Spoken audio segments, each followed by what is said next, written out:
Our There we are. panels are fuckered. Yeah. Rest in There we peace. go. Ed Gore's up there still. Pepperoni and cheese. Um, let's see. Audio check. How we sounding?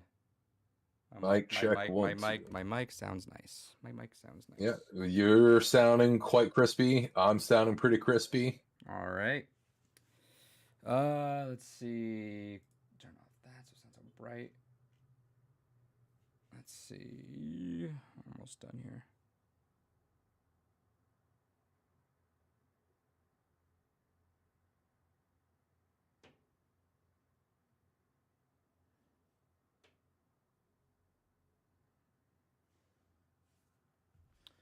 All right. Do I have all my stuff here?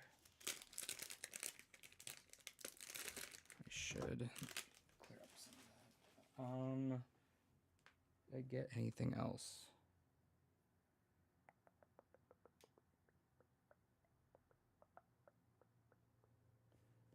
I don't think so. All right. We should be good. Let's do this. Oop, one sec.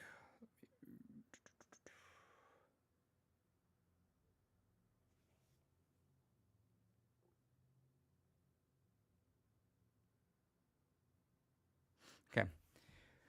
Welcome to the Blue Reviews Podcast, episode number 231. I'm Adrian. David's here. Hell yeah, I am. Yeah, it took a bit of a week off. That was fine. So it's been a minute. David, how'd Thanksgiving go for you? And hey, Pretty good. I'm gonna cut you out right away. Hell yeah. I specifically didn't talk to David at the beginning. I think we mentioned this before. I'm sure we have. Because my pet peeve in podcasts is always like they do stuff and you could tell like obviously they had to talk, right? Like they're setting up this whole Yeah. studio, everything. They're like, so how have you been? Oh, I've been good. I'm like, you guys know this. This comes off artificial. So I haven't asked David a fucking thing. So David, how's your Thanksgiving been? It went pretty good. Actually, was pretty quiet. Didn't interact with really fucking anyone. Just a very low key Thanksgiving. The way you like it. Made a night. Honestly, the way I like it. Usually, I do like doing like the friends Thanksgivings, and since being with my partner, we've kind of done Thanksgiving with her family. But this was the first year where we were just like, we're gonna fucking just not this year. This year, we're just gonna pretend the world doesn't exist. I still Yeah. got myself a big old 20-pound turkey, brined it for a few days, and had fun. But I was gonna say you're usually big on the Friendsgiving thing, so I always assume that's what you do. it's usually what I do. But this year was a year where we're just both like, no, there's been way too much going on in the world as of late. We're just gonna fucking not. You guys always host it? Yeah. All right. The friends have anything to do, hopefully. Yeah, pretty much everyone just actually spent time with their families for Thanksgiving as opposed to spending time with us is basically what it amounted to. That's fair. Um, yeah, I this is the most low key one I had. I did have my friend had a friendsgiving in the morning. More or less a reason for I don't really have the issue. I'm grateful that I don't have the issue, but I mean I respect anyone that does, which is the mass majority of a lot of people these days.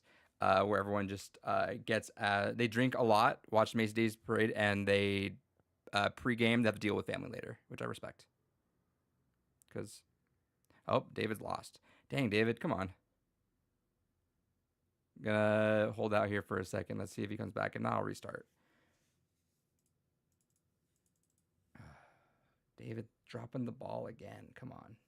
He's looking off to the side. I wonder if he did anything to it.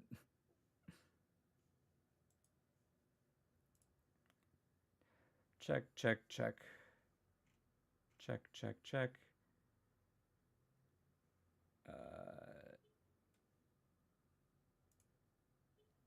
David, there you are. Hell yeah. I don't know why my internet cut out for like a second there. Okay, we're gonna restart. We're already at the beginning. Hell yeah. Welcome to the Blue Reefs Podcast. You fucked me up. Welcome to the Blue Reefs Podcast, episode number 231. God damn it. I was hyped up about how I fucking avoid that. Now I can't ask David anything genuine because I already know how his Thanksgiving went. If you're watching the live stream of this, go back and watch a couple seconds ago. You can go watch that. What part did Yeah, you? how did your Thanksgiving go? I was saying before you really cut yourself off with me there. I had a friend do a Thanksgiving or a Friendsgiving this morning, which is aptly mentioned because I said I was thankful I don't have the issue. my family's pretty cool about things, but that they drink to get themselves plastered enough to deal with family later, which I respect. Mm. I admire that. And we watched the Thanksgiving Day parade. Lot of inside jokes and stuff is made during that, which is fun times. But yeah, it was probably my one of my more quiet Thanksgivings, which is fine. I had just a tired week, dude. Um, it's been exhausting. I was like dreading Monday to go back to work, and then I took today off, just because I the idea of doing 2 days consistent like that, I was like, I'm not able to. I'm gonna burn out real quick. We're right there towards the end of the year. I think everyone's on mutual burnout at my spot. Mm. But yeah, David, Hell yeah. let's just jump into it. What'd you get this week? So what I get the last couple weeks is really Yeah. the question there. I got quite a bit. I got a nice minty. Well, it's not minty. The box is warped, but I have a nice sealed Atari 2600 game. Tennis, real sports tennis. Got that for a few bucks, and I was like, I'm not going to pass up on a minty sealed Atari game. Why not? It's an interesting novelty at this point. I'm slowly going through and collecting all the games in this series. Not all of them have fan translations, which is sad, but still kind of one of those things that I still just want to have them because it's a series that eventually I'm going to do a super deep dive into, and that is Atelier. This one is Violet. Atelier Violet. Got some more Evercade games, waiting on actually a few more to come in that just came out. But we got a Evercade native port of the indie game Full Void, which is almost kind of like an out of this world / flashback kind of style game.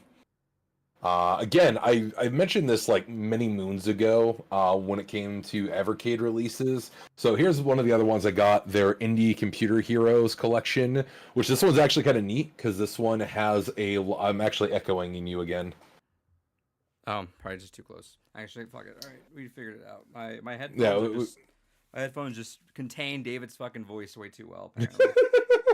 Apparently, this is a no hats kind of day. I can't wear my hoodie because of the feed. I wish I record. I should just hit play right away. David had his whole hoodie up, so it made everything like blurry, and it made it look like when news stations say it was like 4chan is behind another attack, and it's like got like that hacker dude like there. David was just like all blurred, and that's all you saw, like a hooded figure in front of a computer. And I was like, yeah, that's stock footage for any Lifetime movie talking about a hacker. Exactly. Yeah, so this is their Indie Heroes collection for old PCs. So a lot of like Commodore 64 and Amiga games. And two actually interesting things. One, a lot of these are actually demakes of games. So there's a demake of Farming Simulator on here that I actually kind of want to check out. But the other reason I bring it up is because you'll notice how they have different colors to them, and that's because Evercade has different color spines for what types of release they do. So if it's a regular Evercade release, it's in red. If it's a PC game port, it's in blue. And if it's a purple one, it's an arcade game port. However, not all the games are native ports. A lot of them run off of emulation, but this is an actual native ported game.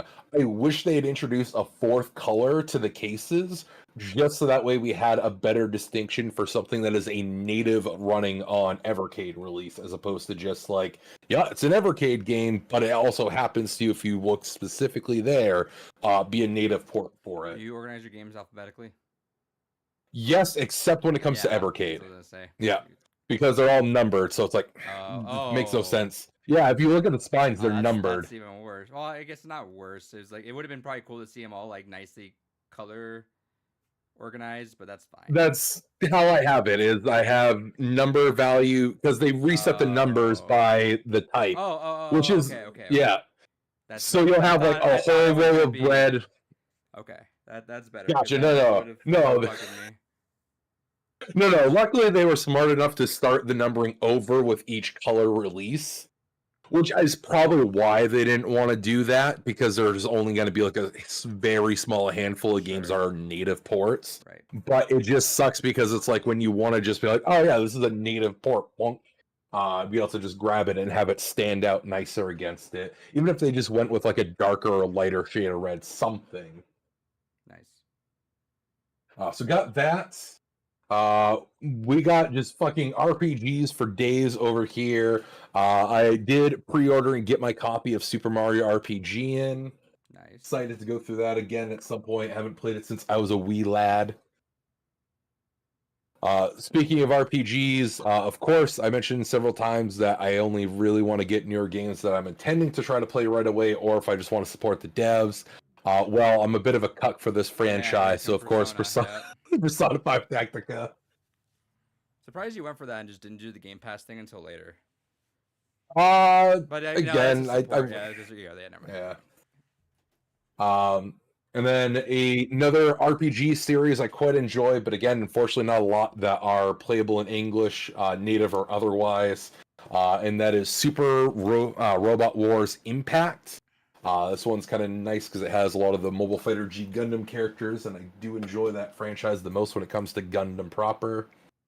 Got a loose game in the collection here, and that is just. It's a Game Boy game. It's gonna happen a lot with Game Boy. Game Boy. I'm okay with Game Boy and any Nintendo kart games. Or like Sega. I'm okay with that. Kart games, fine. I did get a lot of loose PS1 games that'll be coming in soon.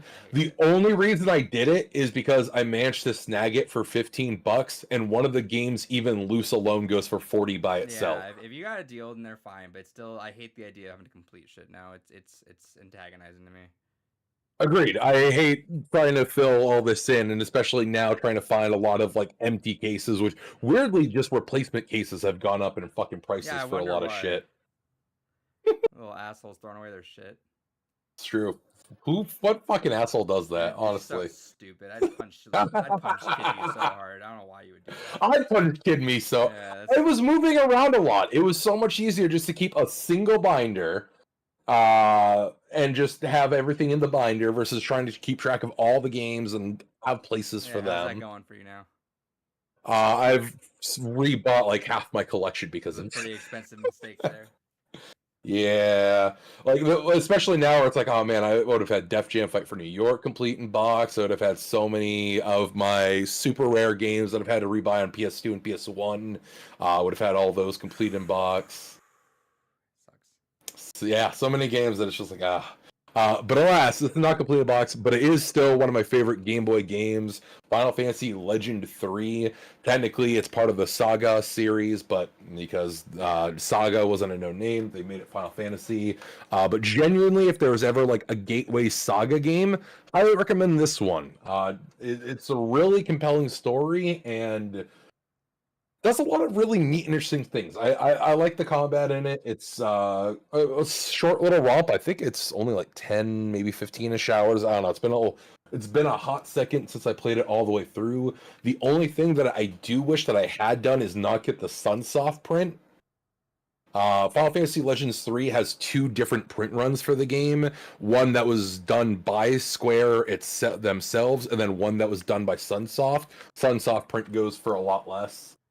Just something to keep in mind if you decide to look out for that yourself.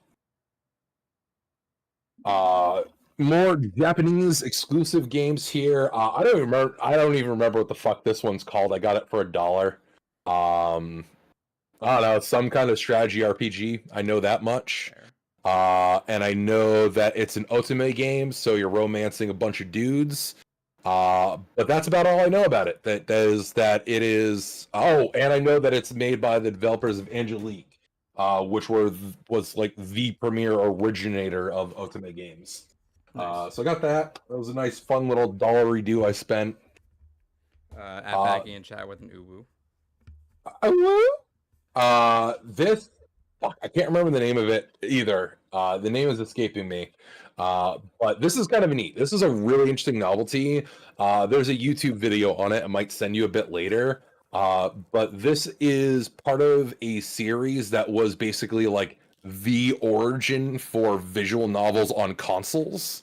And still to this day, they're games that don't have any fan translations. There's one for the Super Nintendo one being made currently by a dude who's done like a lot of the SMT games.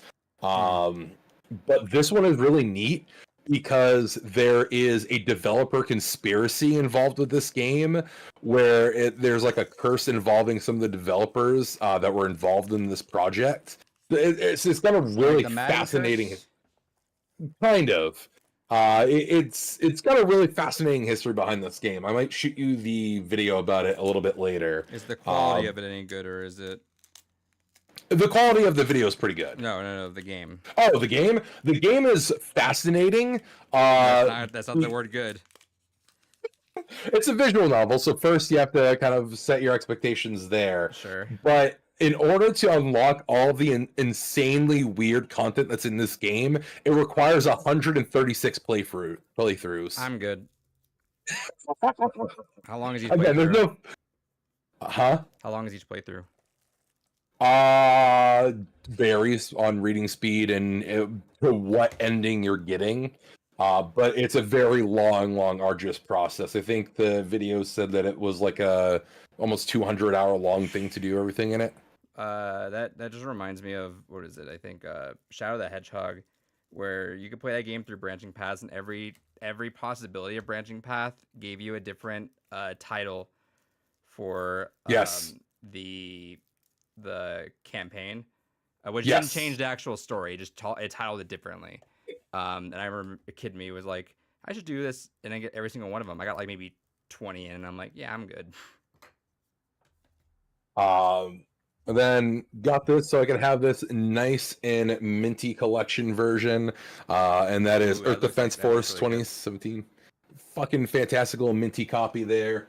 I had it digitally, but again, I'm a physical collector. Sure. Which leads me to the last things I got physically. I'm not going to go over the digital shit I got because Humble Bundles mostly. There was a Steam sale though, which I'm gonna actually have to pull up because I did get some stuff from there that I want to mention. I passed on the Steam sale just because There's one there's one more, but no, I had to pass this around because I dropped like a $250 on Black Friday week on a lot of different distributors. So, Fair. but these are all sealed games. There's an asterisk to one of them, which I'll get to in a second. But I'm really pissed. Okay. So I managed to get again. I had a bit of a monkey's paw with my luck. I'm holding in my hand about $70 worth of sealed PC games. Okay, where's this fuck up? I got it for only $4.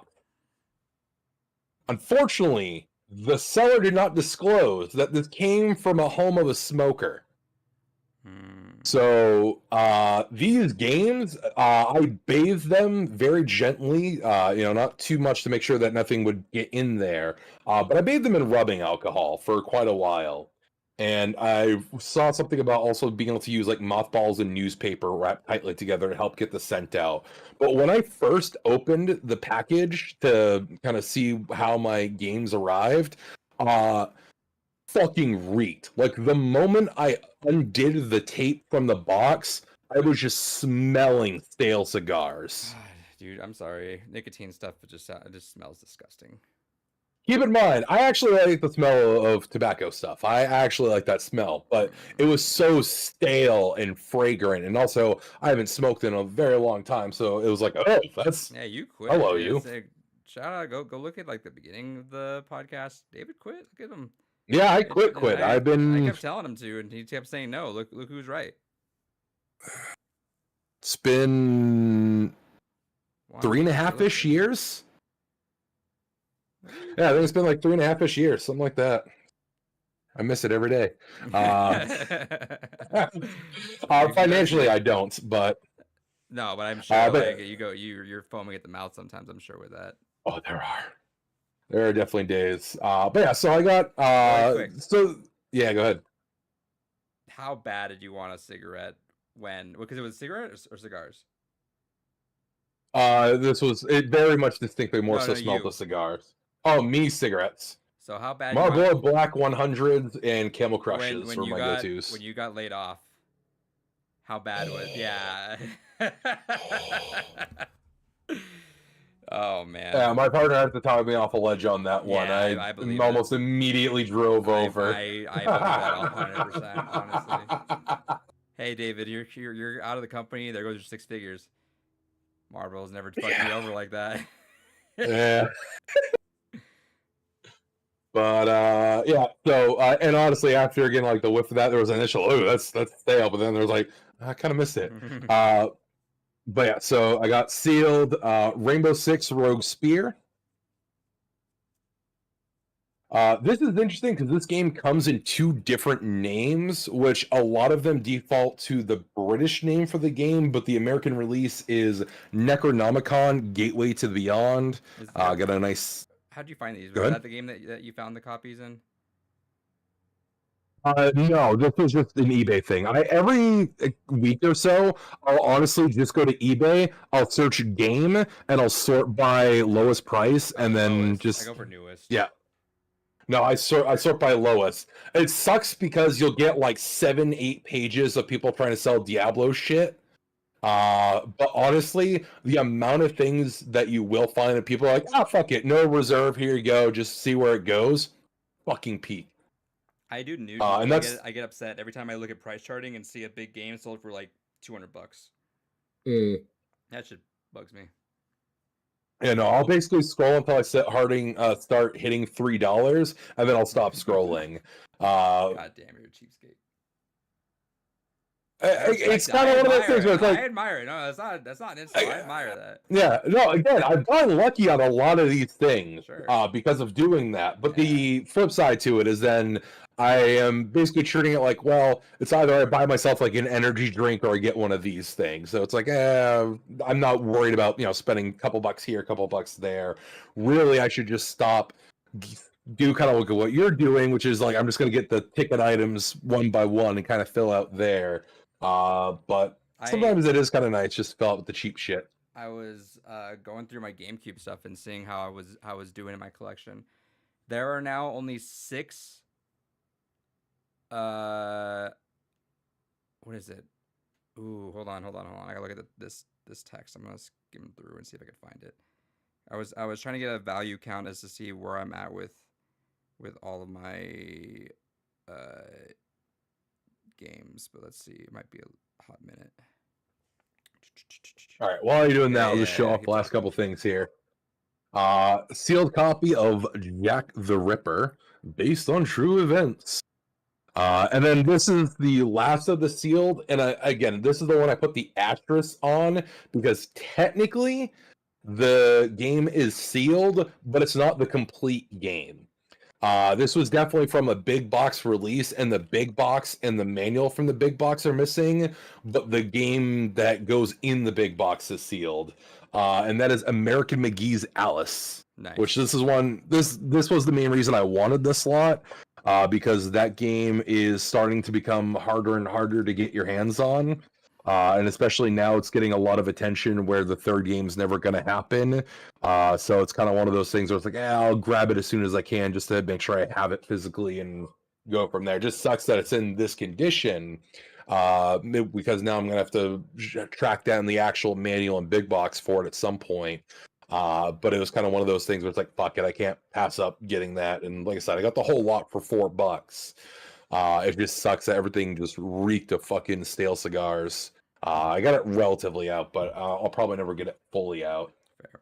I have only 6 GameCube games above $100 value left, and there's only 10, I think, between $99 and $68. So 16 games left above like an MSRP style game. Pretty much, I talked to my boss. He's going to be taking a look at his family soon. He just bought a house. So basically, he's waiting to go ahead and do all the moving related shit in one go, where he's going to clear out his current place and then clear out all the stuff he has at his parents. And that's when he'll be getting everything. I keep trying to tell him, bro, it's fucking Christmas time. I can get you some fucking Christmas funds. Let's go. Just especially if you genuinely think you have Cubivore, fucking let's go. I can give you fat stacks. Let's go, my friend. But he's dragging his feet because he just wants to deal with it when he's moving. Oof. What was it? You'll see in my bundle come up here, but I had a chance to get Pokemon Channel. I always drag my feet on Pokemon Channel. I don't really want the game, but it's a necessity. It's at the game shop. It might still be over there. I'm gonna wait till next payday. If it's there, I have a $25 off code, which I might knock out. But like I'm just like I'm so close. I'm so close, and at this point now, it's like stragglers that I wouldn't die over not getting. Like we're talking like Rally Championship and stuff like that. NBA 2K3. I'm Yeah. like, yeah, cool if I had them. If I come across them and they're cheap enough, sure, 100 billion%. But like, I'm not gonna go out of my way and like vigorously hunt for those. I just want like the big hitters, and if I stumble across those ones, perfect. David, Fair. anything else you got? No, that's really the only shit worth mentioning that I got physical. Fair. Digital. I got Firewatch. I'm gonna play Firewatch again. I decided I'm gonna run that with the students next year. I want to give that game another shot. I didn't like it too much when it first came out, which is funny because like that game's like totally up my alley, especially now. I think I just didn't like the narrative too much. But I think also I was in a different mindset with narrative with that stuff, so I have a feeling I'm gonna like it more this time. So I'm gonna go through that sometime soon. Which, by the way, we didn't mention Silent Hill Games Gone By after this episode. Hell yeah. Yeah, we'll be doing that. I rebought Midnight Suns on Steam. I sold my PS5 copy.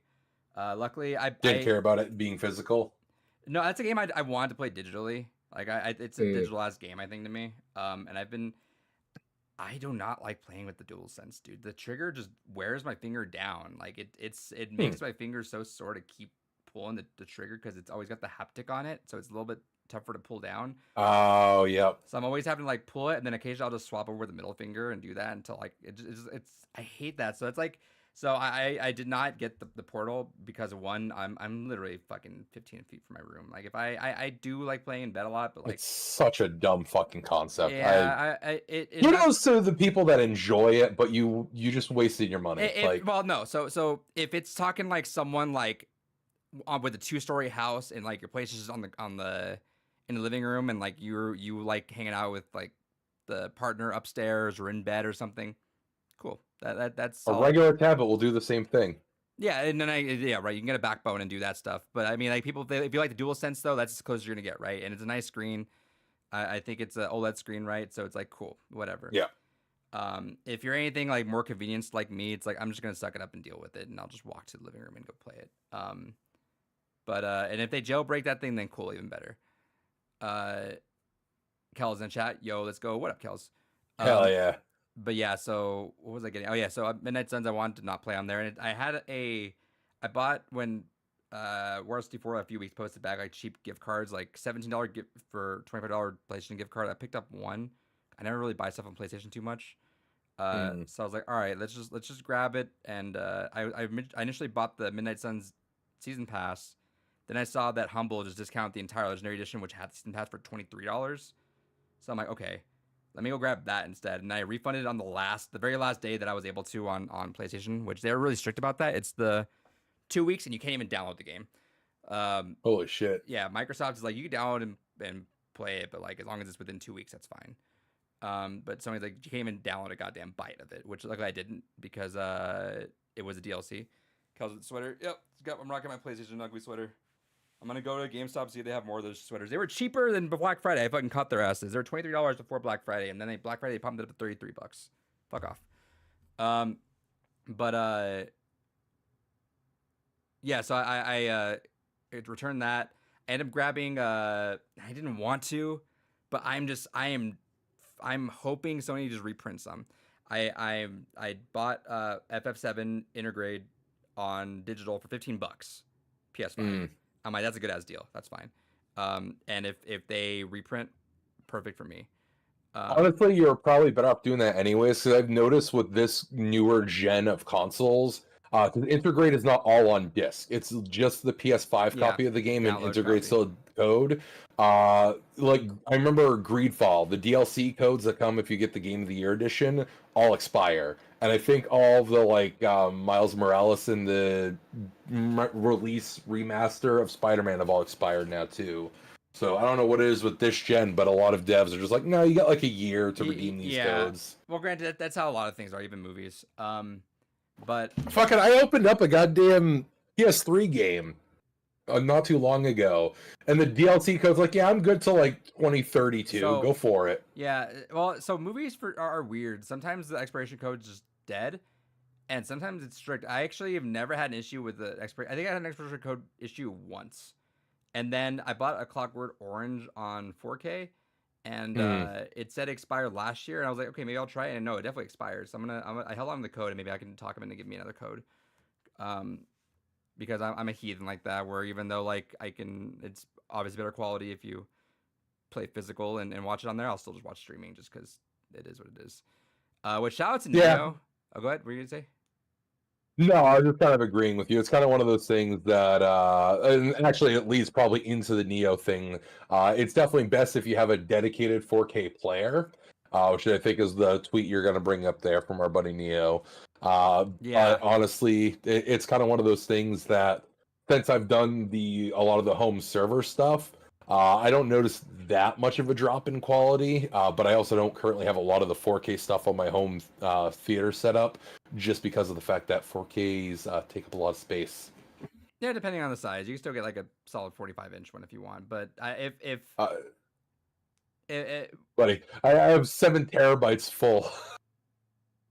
wait, no, I'm talking. For data. I meant Yeah. TVs. Oh, gotcha. No. I'm talking about data. So yeah, I saw that post and it intrigued me because I'm like I never thought about that, and I'm like whatever I have it, but he has a fair point. The dedicated stuff is always gonna do better. So I was like Yeah. I wasn't gonna do it. I don't have the money for it. Once I clear out my shit and I can start like getting a little fancy with that stuff, sure. And also when it's one of my TVs in OLED is when I'll actually dive into that right now, but it's not, so I'm not gonna fight too hard. It's one of those things that I'm not enough of a cinephile to make me go, yeah, I need to buy something specifically for that. That kind of falls into that category of like, well, if I already happen to get like a surround sound system or all the other shit to make it be like, okay, now it's kind of worth getting that. Sure. But till I have everything else that is like part of the nice to haves in a setup like that, I'm not too worried about Yeah. it. The Series X plays Blu-rays better than the PlayStation 5, so that's what I usually just throw my 4Ks into is the Series X and go from And there. I'm watching streaming anyway, which is unfortunate, but hey. The once I get like my own house and I can dedicate some money into that, then sure, I'll start going fancy with it. But for now, it's just I'm gaming. Gaming. Gaming. So yeah, I got Midnight Suns on there. And then I ended up getting Humble. Also had Humble was kind of killing it with some deals there. Because it's actually at 20% off. So Nicola, Yep. I got Nicola All Stars Brawl 2. I wanted to get it first. I didn't want to spend full price on it just because like it came out not long ago. That's how Nintendo or that's how the publisher Game Mill does things. They'll kind of just keep making copies, which is like why we have 3 Nickelodeon kart racers on Xbox. Mm, Which by the way, there's a Switch version that has all 3 on them, which seemed kind of nice. interesting. Yeah, but I looked at it and this is like everyone's like this is really good. It's unfortunate that this wasn't the first game because it's like they immediately heard all the feedback of the first one's like, all right, fix the second one, let's just do it now. Which I admire on one point, but also kind of sucks on the second point, right? But did I lose you again? Dang it, David's lost again. His internet's just not going well. Anyway, to the groups out there, I saw it was a lot like Melee, and I'm like, okay, let's check it out. And it was like $23 for that whole thing, which was fine with me. So I got that. I'm hoping to bring the GameCube adapter into class and hopefully have some of the students rock out and see how they'd feel with it because it looks fun, which is totally cool with me. Dang it, David. What's up with your internet? But yeah, anyway. While we're hanging out there, chat, I hope you guys had a good Thanksgiving. There you are. Yeah, I don't know what the fuck's going on. It's just my wired connection that's crapping out weirdly. I don't know It why might be that the is. cord then. I'll have to look into that later. Just don't touch the desk. Anyway, yeah, I got that. Okay, physical. Well, actually, let me do this first. Let me go with the non-game first. I got this in the mail. We talked about this a while back. I got that. So I got the Doctor Who set. Looks nice. Feels nice. It was $160. So like, I'm so mad that I didn't realize that was a limited run. it's on there. It said limited edition. Yeah, but I didn't know it was like 5,000 copies limited. Yeah, they numbered it too. And again, that's like a thing. If it was $300, I would glance past it. I'm like, I'm good. I don't need that. But for like 160, that's like That's such a good fucking deal. that's a solid ass deal. It says Truly, if ever you're like, oh, I changed my mind, just let me know. no, the partner I think is into this too. So there are Well, you got a lot to catch up then, my friend. 144 hours on Blu-ray, 58 discs, David. God You damn. like discs. I do. It's and honestly, fucking Who on Blu-ray? That's such a cheap fucking deal for it all too. I'm surprised. God Like, they damn. could have easily went for $2.99 and just got the diehards on it, but sure. All right. Please let me know if you do end up starting to watch that, because I would be very curious your journey through it. We're gonna talk about something next section that I'm gonna talk you into, but we'll get there. That's why this Alright. Blue is going to be kind of stacked. We're gonna go we might go a little late. We'll see. But luckily we start earlier, which is nice. I don't mind the idea of going later, which is cool with me. Same. All right. So Game Shop Black Friday, they do buy two get one all used games. This is why I kind of felt a little bummed I didn't just like kind of shell a little bit. I'm grinding on money. I'm pretty tough on money. I'm waiting on some bonuses at work, but so I didn't have that much. But I wish I grinded up a little bit more just so I could have got Pokemon Channel, but I didn't because I got 3 games I wanted though, which is fine with me. So I got Mischief Makers on 64. Oh, good shit. All right. I saw that, and that was why I was like, yeah, no, let me check out those. And then I got Zelda Spirit Tracks and Phantom Hourglass physical. I think it's I think Phantom Hourglass is the tough one, or Spirit. I forget which one's the expensive one, but it's good to have those. Honestly, very underrated games. Yeah, some people hate them, but like I think the ones that love them will like for sure attest to them. Okay. I mentioned this a while back. I've had this in an envelope, and I keep forgetting to open it. And I was cleaning out the living room, and I forgot about it. So there's FF7 Siege of Cerberus. Siege of Cerberus. Dirge of Cerberus. Let's see. This was like $6. I figured why not? New Tales from the Borderlands. Speaking of kart racers on Nickelodeon, Nickelodeon Kart Racers 3. I like having my little collection of kart racers on Xbox. So all I'm missing is DreamWorks Kart Racer now. Let's see. I got this because it was like $6, $7 Forspoken. Hell yeah. I'm not gonna show the front of this because I gotta take out something off. I got Like a Dragon Ishin. Good shit. Good shit. I got Atari 50 the Anniversary Collection. I've actually heard a lot of good things about I that have collection. too. I might get that. That's why that's why I grabbed that because I heard good stuff. I had to explain to my partner that I'm getting this, and it's an ironic buy. I had to just tell her that hey, that I promise I'm buying this because it's funny. I got Police Simulator. So I had to cover my ass a little bit. Okay, and I got a fuck ton of Switch games to cover, David. I'll follow your suit. I also got Mario RPG. Shouts to QVC doing the $20 off thing. Hell yeah. Super Barman R2. Did not want to buy that for $50. As much of a Barman fan as I am, but $20, sure. The Somnium fan was the Nirvana Initiative. This game got expensive. Oh yeah. It got expensive. Did it? Yeah. So I found a copy at MSRP, which is not a thing. Fuck. I should have got that sooner. Yeah. That'll be hard to track down then. Yeah. I was like that. I was like, because I was gonna get out of it initially, but I was like, I haven't even played the first one fully yet. So I was like, wait. Exactly. That's why I was holding off. And the first game was kind of like enough that dropped in price. It was like I feel like I saw it pretty often for like $15 or $20. So I waited, and then I looked it up randomly just out of curiosity, and it's like a $70 or $80 game now. So it's not high enough, so you can probably still snipe it for like a MSRP, which I recommend because it looks like it's gonna be a pricey game. Again, shout outs to QVC. Detective Pikachu Returns. I kept hearing really interesting things about this, and it's on Game Pass, but I'd rather play it on Switch. So I got Signalis. Yeah, I've heard a lot of good things about that too. Yeah. So I've been wanting to play. I feel like Switch is a little better of a place than Xbox for that. I got Kirby Return to Dreamland Deluxe after a bunch of GameStop stacking. I got that for like $20. All right, David. Okay, let me do this one first. I got Master Detective Archives Raincoat. That's that one Danganronpa looking game. Remember that? Oh, that's like the strategy RPG one. The one that looked like it's from the Danganronpa people that we looked at on a Nintendo Direct and it looked interesting to us, and we were like, oh, that looks interesting.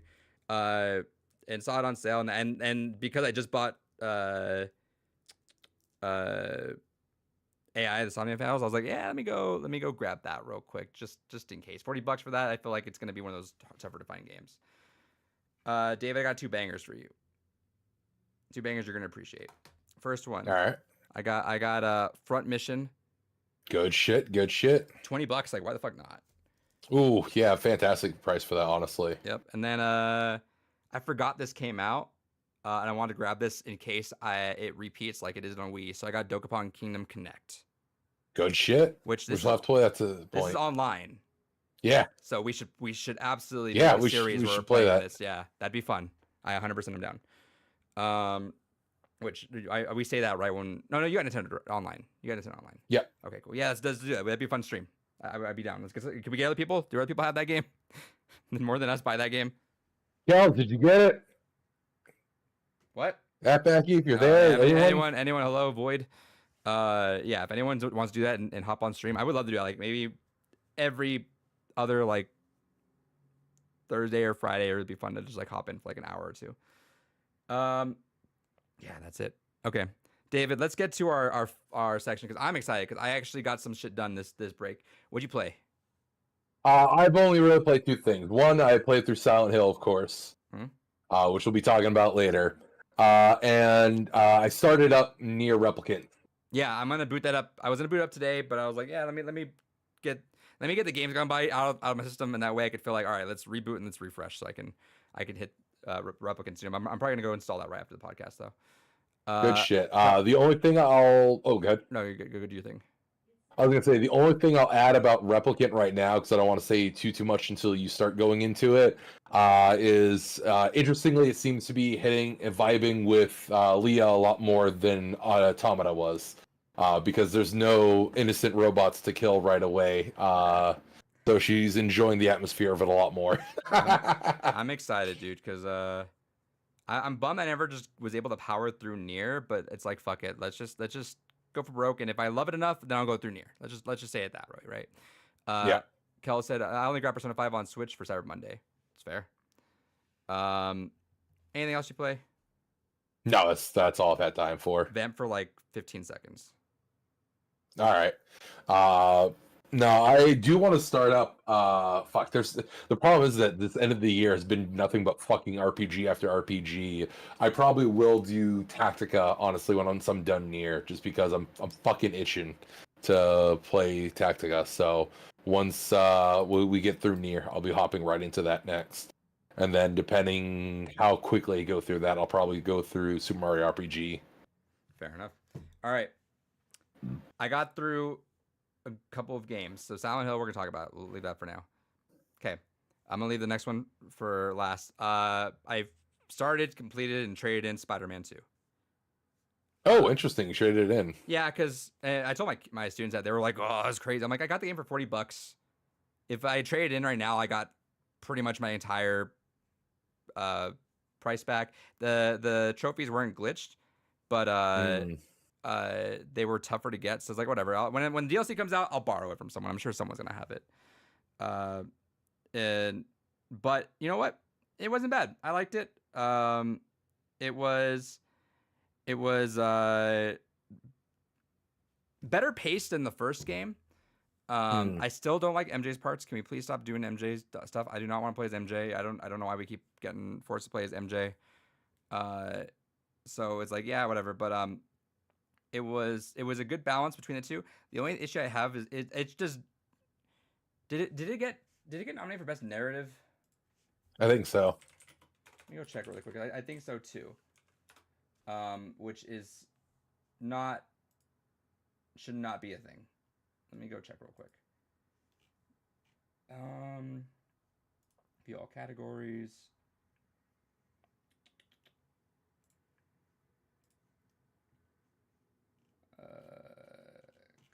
Come on, where are we at? Best narrative. It was. No. No, really. It had some really solid moments. Like genuinely, it had really solid moments. but it was because I just feel like there was probably a better written game this year. I feel like kind of like it was just done there because it was big. I'm trying to think of what was the bigger game this year. Nominees. What got game of the year again?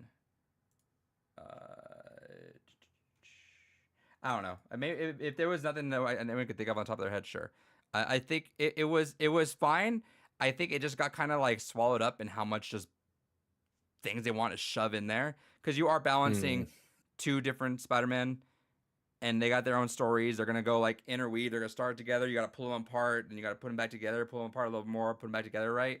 But I think it just tries so much, and I get it. Like some of the emotional beats were super solid. Like genuinely, they were solid. A lot of it was like very emotional, but I just think it had too much juggling. I don't know if it runs with the other games, and that, like it definitely doesn't run with Alan Wake 2 or FF16 just from what I know of it, and Baldur's Gate 3 100% no.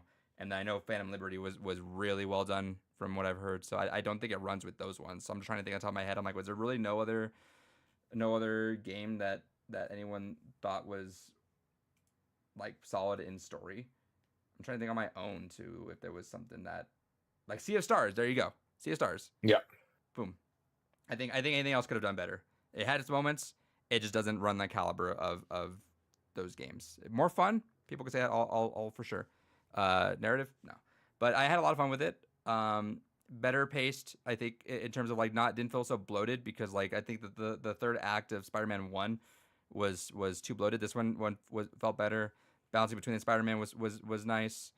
I liked the balancing between the two. They felt natural. The chemistry was really cool. Like hearing the back and forth was fun. But it's one of those games I'm done with it. When DLC happens, I'll borrow it. But otherwise, fun time. I think it was like a solid 8 out of 10. I know I'm kind of brisking past it, but there's a reason for that. But like I genuinely enjoyed my time with it more than the other one, and I could see myself if DLC picks up a little bit more with it, and it does that. I could see myself even raise it a little higher. But David, there's a reason why I'm brisking past an 8 out of 10 game. That's because I played 10 out of 10 Alan Wake 2, David. Okay. Yeah. Holy shit. It brought it home. I got Kels to back me up. This game hit at such a perfect peak for me of everything that I'm into narratively. And it's funny because like Twin Peaks is still staring me down. And so I told my partner, listen, because she's in Europe right now. I'm like, look, I don't know if you're gonna hop in by the middle of this or not, but by the time I'm on break, if not, I've already done it by then. But if I haven't, I'm gonna be just watching nothing but Twin Peaks all break, because I've had it, David. The game is so fucking incredible. Like I can't admire Remedy enough for how much they've knocked out with this. I think I struggled with this because my students have seen me fucking freaking out about this. And they're like, all right, you're selling us on this. I want to play it. I'll probably play it. I was like, you know what? You got to play this, and this. And they're like, we don't have time. I think I talked about that last time. I forget if I did or not. Yeah. But I'm reeling back on that because I was listening to some people talk about this and how apparently everyone that played it without even having played the prior ones has been so enamored by the weirdness that they're intrigued enough to go through with it. And here's the thing. It sucks because, like, it's almost a disservice of how, like, I liked it. I like the original even more in this context now. But, like, in your eyes, and I'll say it in your point of view too, which I totally respect and I can understand. It's unfortunate that one is so mid that it might scare away people like you. It takes such a jarring but appropriate left turn. The narrative is so fucking incredible and refreshing. This game does what Last of Us Part 2 should have done. It killed it. Everything I talk shit about in Last of Us Part 2, where it's like you have to do this whole fucking story and then reset, this fucking demolishes every sentiment of that. Remedy picked two solid storylines, made you care about each one, balanced them with so much opposite ends of the weight. Like if there's a balance, they're on so opposite ends of the spectrum that it feels fucking fresh to hop back and forth. You actually don't even. I wouldn't even mind if it made me do the Last of Us Part 2 thing, but the fact that it gave me a player agency and choice to be like, we're gonna trust you. Do whatever you want. If you don't like Alan's weirdness, go play Sagas, because Sagas is definitely more rudimentary and straightforward. But hers is fun as shit too. But Alan Wake's also it feels like Alan Wake 2 feels like there were two games that Remedy wanted to do, and they couldn't decide, and they said, fuck it, let's do them both, and let's just like really add to a narrative reason for it. So it's like Alan Wake 2, when you're playing Alan Wake, it feels like that sort of fucking behemoth, like weird shit that they really want to do. And then Saga side feels like, all right, here's a more traditional Alan Wake 2, if we just made just basic Alan Wake 2. And they coincide so fucking incredibly. The story brings it home all the way. There's more room for DLC, which I'm okay with. Like, the story wrapped up enough for me to feel good with. The narratives make sense, and I'm just like, I'm foaming at the fucking mouth for more of this shit, dude. I cannot. I almost. For me, I'm glad. I would not love this game as much if I didn't go through the first couple things and did the whole control thing. Like, in fact, this game, if you go back, let's do this like 6 months ago, was not even on our radar. I was like, oh, cool, Alan Wake 2. It's gonna be fun to do that. I played that one way back when, like, I liked it. Played it again, and it took me a little while to sizzle up to my own thoughts, and I still stand by it. Actually, like, even like my own like interpretation of it, I can still pull that shit into this one too, which is cool. But in hindsight, it bums me out that you did that, because I know you're kind of against it because of how much it set the tone for everything, and I understand it. I respect it. But holy fuck, dude, like, this shit's an experience. Like, if you need to borrow my fucking account, I'm not kidding. You need to borrow my account and play it. Like, I need shut the fuck up. It's been a long time since. We're talking like on the caliber of like Nier, like not even Silent Hill 2. I'm gonna jump over Silent Hill 2. It's been this long since like since a game like Nier Automata for me to feel like this strongly about a game. And this is a game at release too. It's not a game that I like always thought in the back of my head, like, you know what, I'm gonna like that game. This is a game that I played at fucking launch that could have totally fucked up. Let's be real. 13 years after a fucking sequel and taking a genre change, that has a billion different ways to go wrong. In fact, if you go back, there was a video from Polygon like 11 years ago or so where they showed off a demo or a concept trailer or reel for what Alan Wake 2 was going to be. And a lot of those ideas went to American Nightmare. Like a lot of like even voice lines and ideas and places, like all that went to like a more bite-sized Alan Wake 2. But like, I've been just diving into so much like interview stuff like that, and Sam Lake kind of nailed it on the head there, where he goes, I'm so glad that all of my drafts for Alan Wake 2 did not go through, and this is the one, because this is the peak of everything we could have created with that. And I say that because I want to mention Kel's out here. Kel says, it's a great example of a student learning and growing. Going from Alan Wake to Quantum Break to Control to Alan Wake 2, you know what they're learning and implementing. And I agree. Like, you watch the videos, and they're like, we now, after Control, they got their swagger now. They're like, okay, I think we get it. We know what we're good at. Let's go with it. And they nailed it. Like, they know what they're good at, and they're going with it. And it's fucking incredible. Like, it's so cool to see a studio do something not only just fucking weird, which, and again, it kind of bums me out. Like, I genuinely understand. It bums me out because, like, if the game was physical, I'd be like, I wouldn't tell you shut the fuck up. I'd buy you that right now and like go like, all right, cool, like go forth into this. I'd buy that shit for I'd fuck over my bank account and buy that shit for everyone because I want to support the fuck out of this game. Like, this is like the epitome of like support the developers because they're doing something crazy. Because yeah, the game didn't do all that hot. We're hearing, granted, like Epic funded the development, so like cool. The fact this is getting like rumblings, everyone's kind of getting word of mouth around this. I have a feeling it's gonna like start bringing it Remedy up even beyond Control, because Control was like the first feeler, right? Control, like everyone's like, okay, Remedy, okay, cool. And now this one being like talked up so much, like all this positivity. I'm just hoping this really breaks them into it, because this is really the only studio that I know that's making a story unique, fresh, and doing something new. It's like Yoko Taro and Sam Lake, and I mean even Kojima. Those are my three. And again, if someone's I'm not into Kojima, I can't say I'm into him or not, because all I played was a little bit of Death Stranding. I would hope to eventually I want to get into Metal Gear and do all that stuff too. But those are the three that I can think of that are the pioneers of the video game medium to do something so fresh and weird and do it well. and it's fucking amazing and so fucking relieving and refreshing in this like and I'm gonna talk a lot of shit right now, and it's just funny because like ironic because PlayStation stuff, but like Sony's gotten safe with their narratives, which is unfortunate, right? Because they found that the Marvel trick, they found the Marvel trick, which is like let's like do the whole all right, let's do the parental thing. Let's do like some solid character. I'm not even gonna talk shit on that. Like, there's some solid characters, even in fucking Last of Us Part 2. There's solid characters, sure, but like, it's so safe. It's doing the Marvel thing where it's like, you know what you're gonna get into with that. You're gonna get an emotional thing with the character driven, yada yada yada. Cool. Feel good. I get it. Even that stuff is getting stale to me. Like, we're talking like even like Red Dead's like doing its best to break out of that it's like in that niche, but breaking out of that, which is cool. But this just leaps over that and does something whole different, which I fucking love.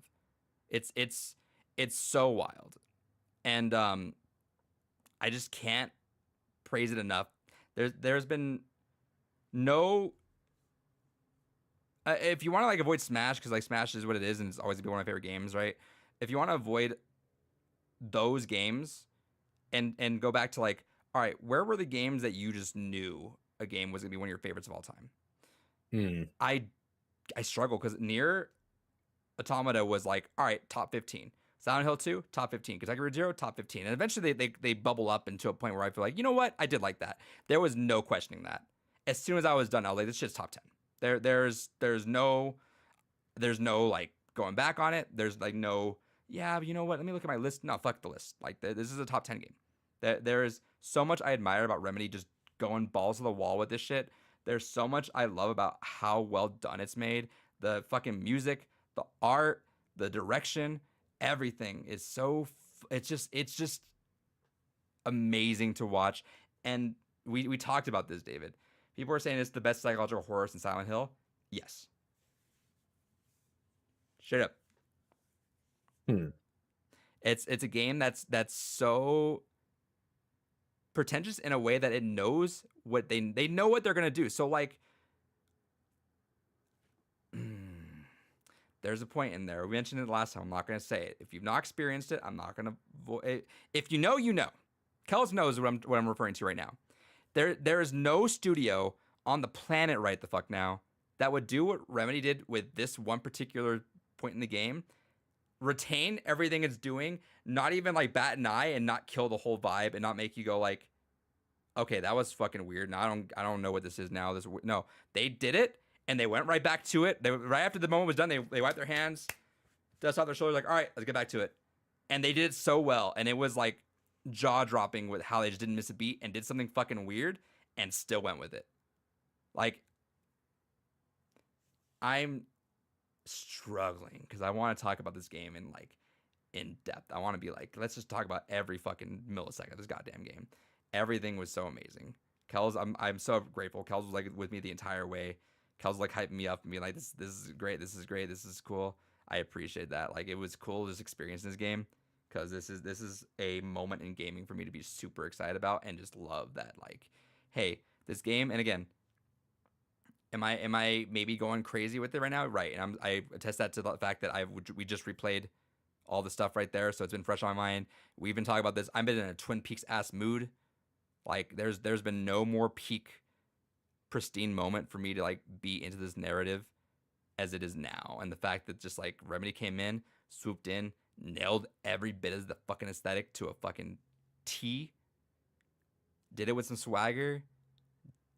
Wiped their hands, dipped out, and left me there. I was like, no, you didn't. That's fucking incredible. Like, that Remedy has put themselves at a point now where it's a day one buy for everything. Until you guys disappoint me, I'm trusting you day one. Whatever you guys put out, I'm buying. Drinks to that. Hell yeah. No, I need to be removed from it is the problem at this point. I can't go into it with everything fresh. I need to be removed. Because if I don't go into it removed from everything, I'm still going to be holding on to my current biases. What's your bias? Tell me what's your like. Okay, so actually explain what was.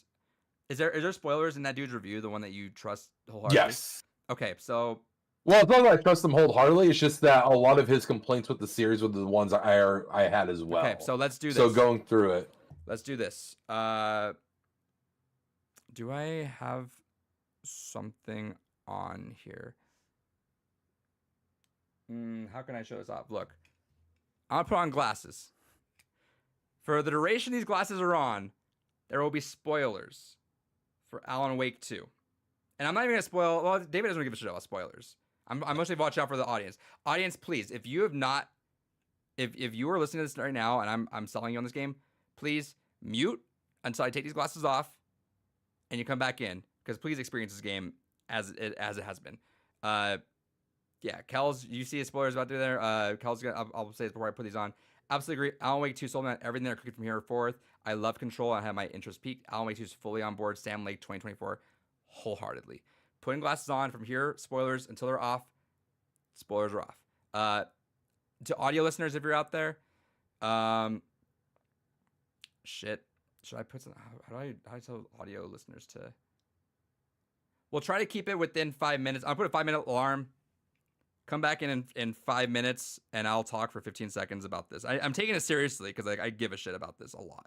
So 5 minutes, I'll tell you if we're done. If not, we're gonna keep going. So, David, go ahead and tell me what this review tell you in terms of what you didn't like and how it's gonna continue.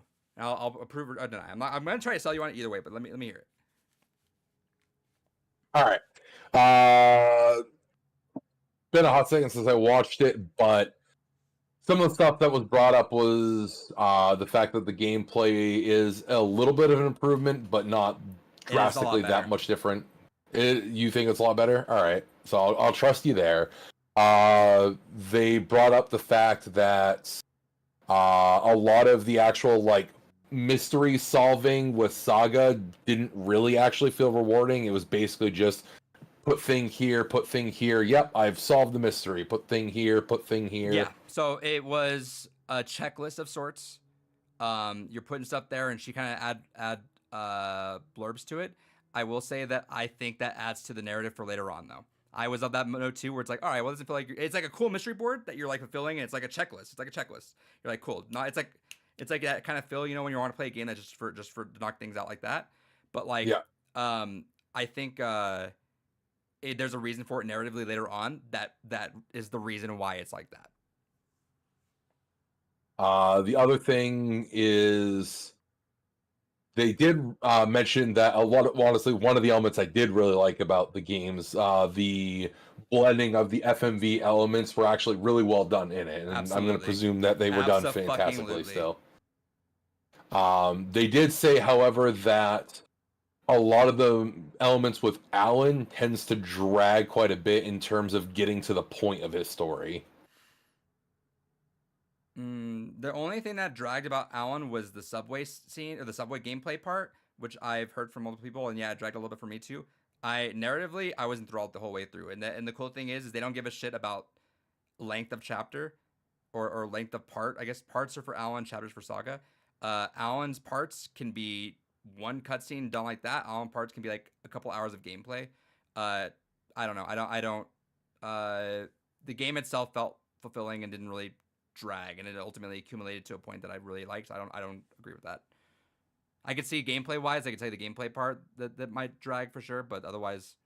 And that was what I was gonna get to, is that combat seemed to be honestly more of a slog than even how it was in the originals. No. You don't. Okay, so you think it's different? So the gameplay so it's not really spoilers, but like gameplay is different. So like on the first one, obviously to hold light there, it took like a while. You're holding light on there, boom, 1, 2, 3, done. That's kind of how it felt the entire way through, right? But you agreed that Alan Wake American Nightmare, even though it was the same thing, felt better. Correct? Yes. Okay. Now, the whole point of the light now is it weakens them and it shows like a critical part on their body, or it slows them down, because if they're speeding, like moving around like crazy, then it's like, you know, the ones in there, then that's the only way you'll slow them down. You can still hit them though. You can kill all these enemies as they are, but like think of the darkness as a armor now, where if you flash light on them, it'll just take the armor out and you can pop them and find a weak spot and keep going. The batteries are a lot more limited, so it's not like, you know how you just stack them batteries and you can kind of just hold them up forever.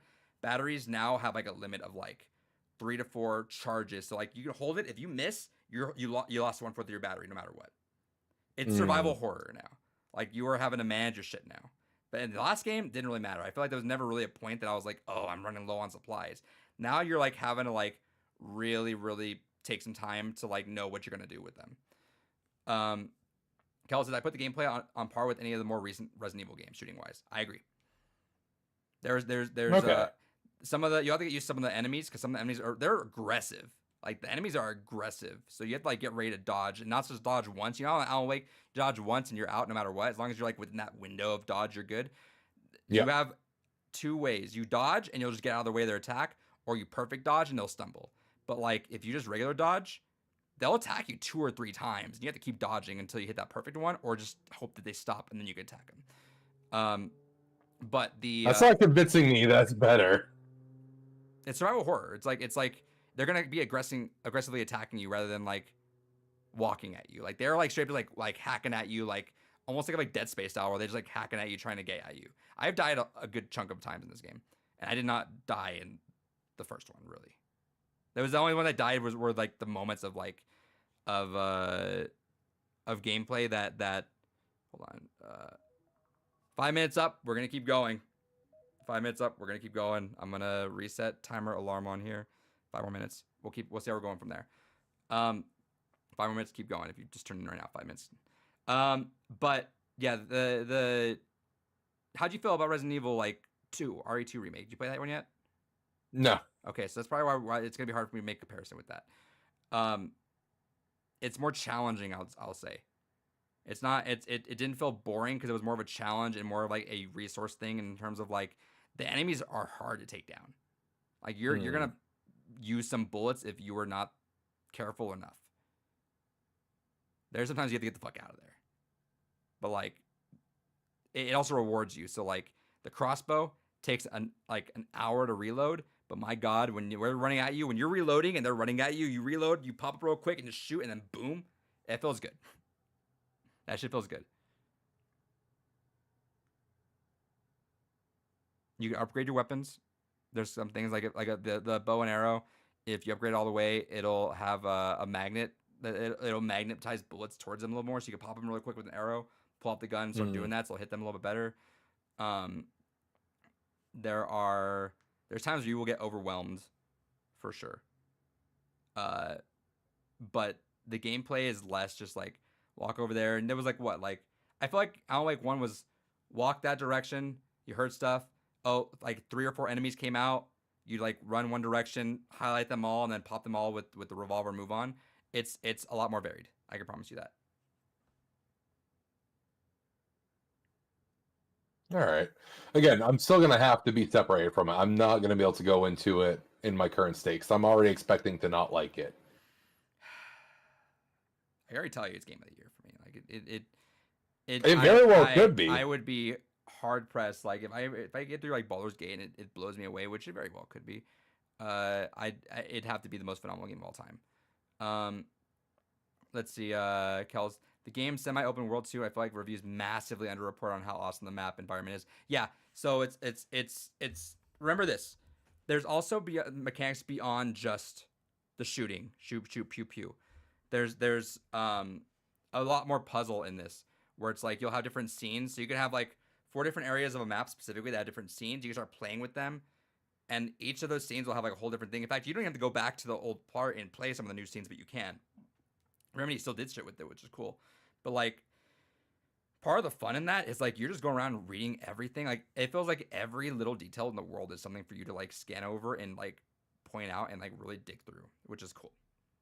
So again, it's like it's environmental telling, but like also there's more shit to it than just run to next area, pew pew shoot, grab manuscript, read, run next area, pew pew shoot. It's more than just that. It is a survival horror game, 100%.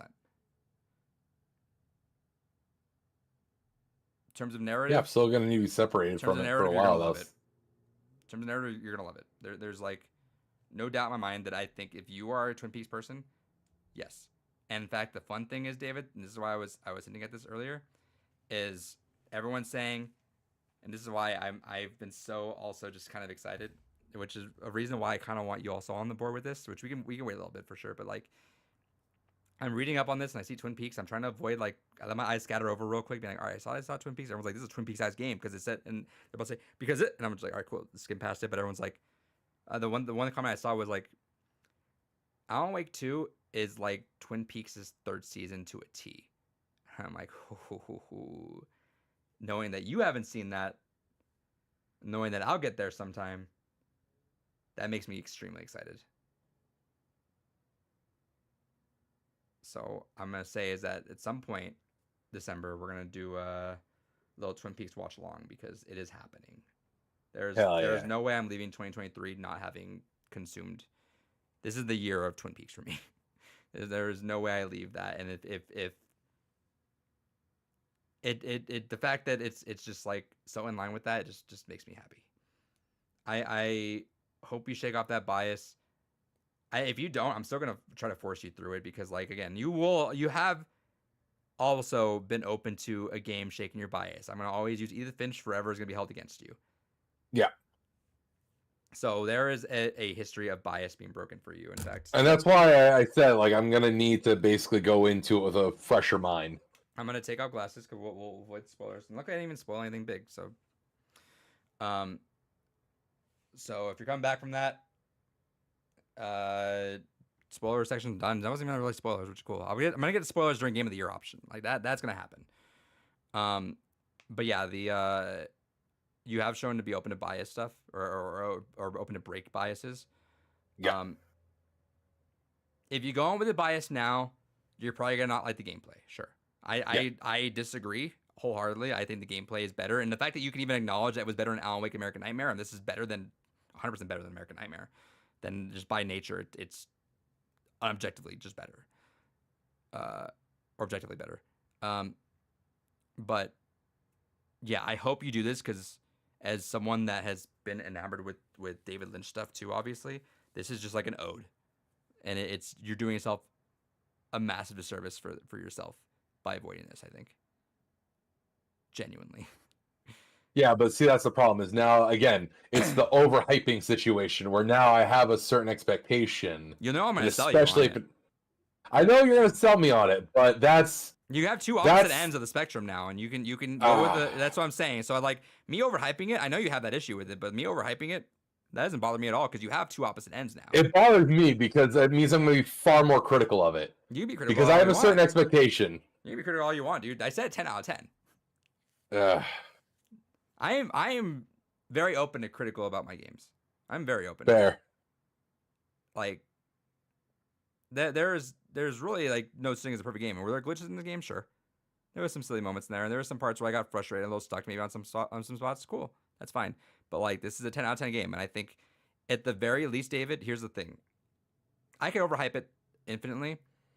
There's not a world, I could promise you on my cat's life, not a world where you walk away from this game, even if you didn't like it, not with incredible admiration for what Remedy did, because they're breaking out that shell that no other studio like that is doing on this caliber. At the very least, you would have you would respect the fuck out of that 1,000,000,000%. This is the most non-AAA released game of all time. Kel said, I haven't watched Twin Peaks either. I'll watch as well. Super in the mood too. I would be so fucking down for that. But yeah, I'm gonna overhype it. It's not even me overhyping it. It's me genuinely telling you something that I love, and I don't get passionate about this for every game. This is not an every game thing. But for the games that I will stand on and defend, I've got a good track record, David.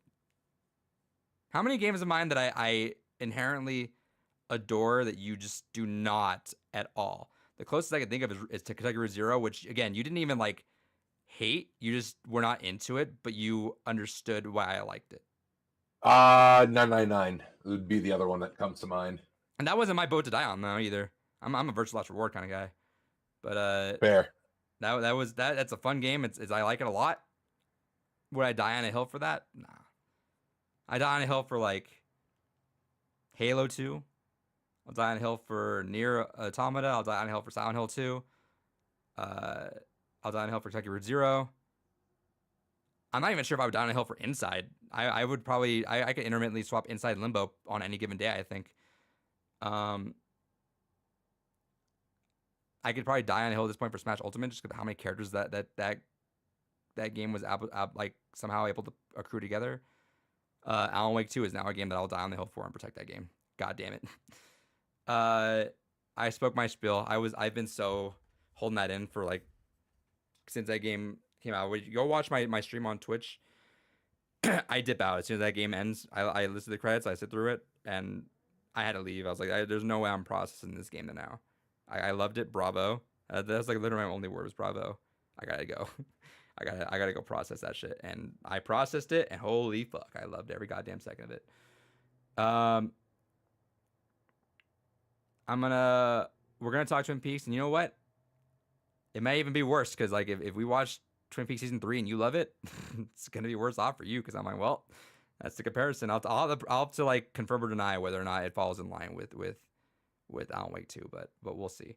Either way, regardless, I'm glad it's getting its accolades, and I think Baldur's Gate 3 is just kind of the shoe-in for winner of Game of the Year this year. I'd be surprised if it didn't get it. Right, like it was funny because like when Tears of the Kingdom came out, I was like, oh, that's gonna win, right? There's like no way it doesn't. It's crazy. Baldur's Gate 3 just kind of just came and just waved its giant dick in the air and said, all right, we're gonna win. But like, Alan Wake 2 is a dark horse. Like genuinely, I think it's a dark horse. I think as time goes on and people like talk more and more about it, it's kind of that late entry dark horse that if it wins, holy shit, I'd be elated. Does it matter if it wins? Nah, it doesn't matter. But like, it's cool for the studio, I think, ultimately.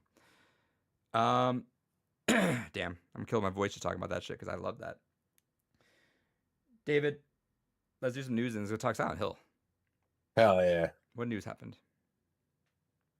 So we have two things to go over. One is basically, it's not 100% confirmed, but basically there is enough information to be able to be like, okay. And it seems that Silent Hill Ascension is made with AI content. Didn't they say that it didn't? They vocally said it wasn't. They vocally claimed that was the case. However, they're a studio that apparently has a history of using AI-generated content with live interaction. And a lot of people have commented on how bizarrely heinous the writing is for it. Made even more. And you and I talked about this. I thought it was really weird that in the marketing for the game, they're like, oh, even we don't know how this story is going to end. Which I'm like, there's no fucking way. How would they not know how this story is going to end? They would have had to have written for every possible scenario on the presumption that something was going to go ahead, because there's no way they're spending a week writing everything brand new purely to reaction. Fucking even soap operas have a lot more planning ahead of time for that shit. You know what I mean? Right. Even South Park, unless it's like an immediately, I mean, granted, South Park is an outlier, but South Park still tries to have a little bit more lead time. Sometimes they're able to react quickly, and it takes a little bit for them. But it's one of those things where like, this is not a South Park level production where they're able to whip people together and get like a 3-day turnaround time on something, you know? Really quick. So hold thought. I'm gonna cover over my screen and oh shit, nope, that was not covering over anything now. I'm gonna play this clip that I just saw from Twitter from Void Burger, which has kind of sparked the whole AI concept. All right, go for it.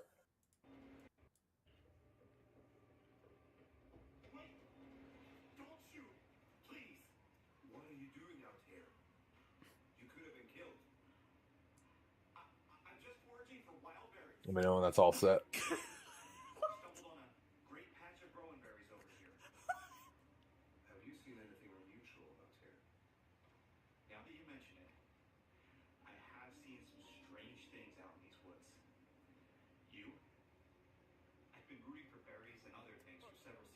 Huh? I like to make jams.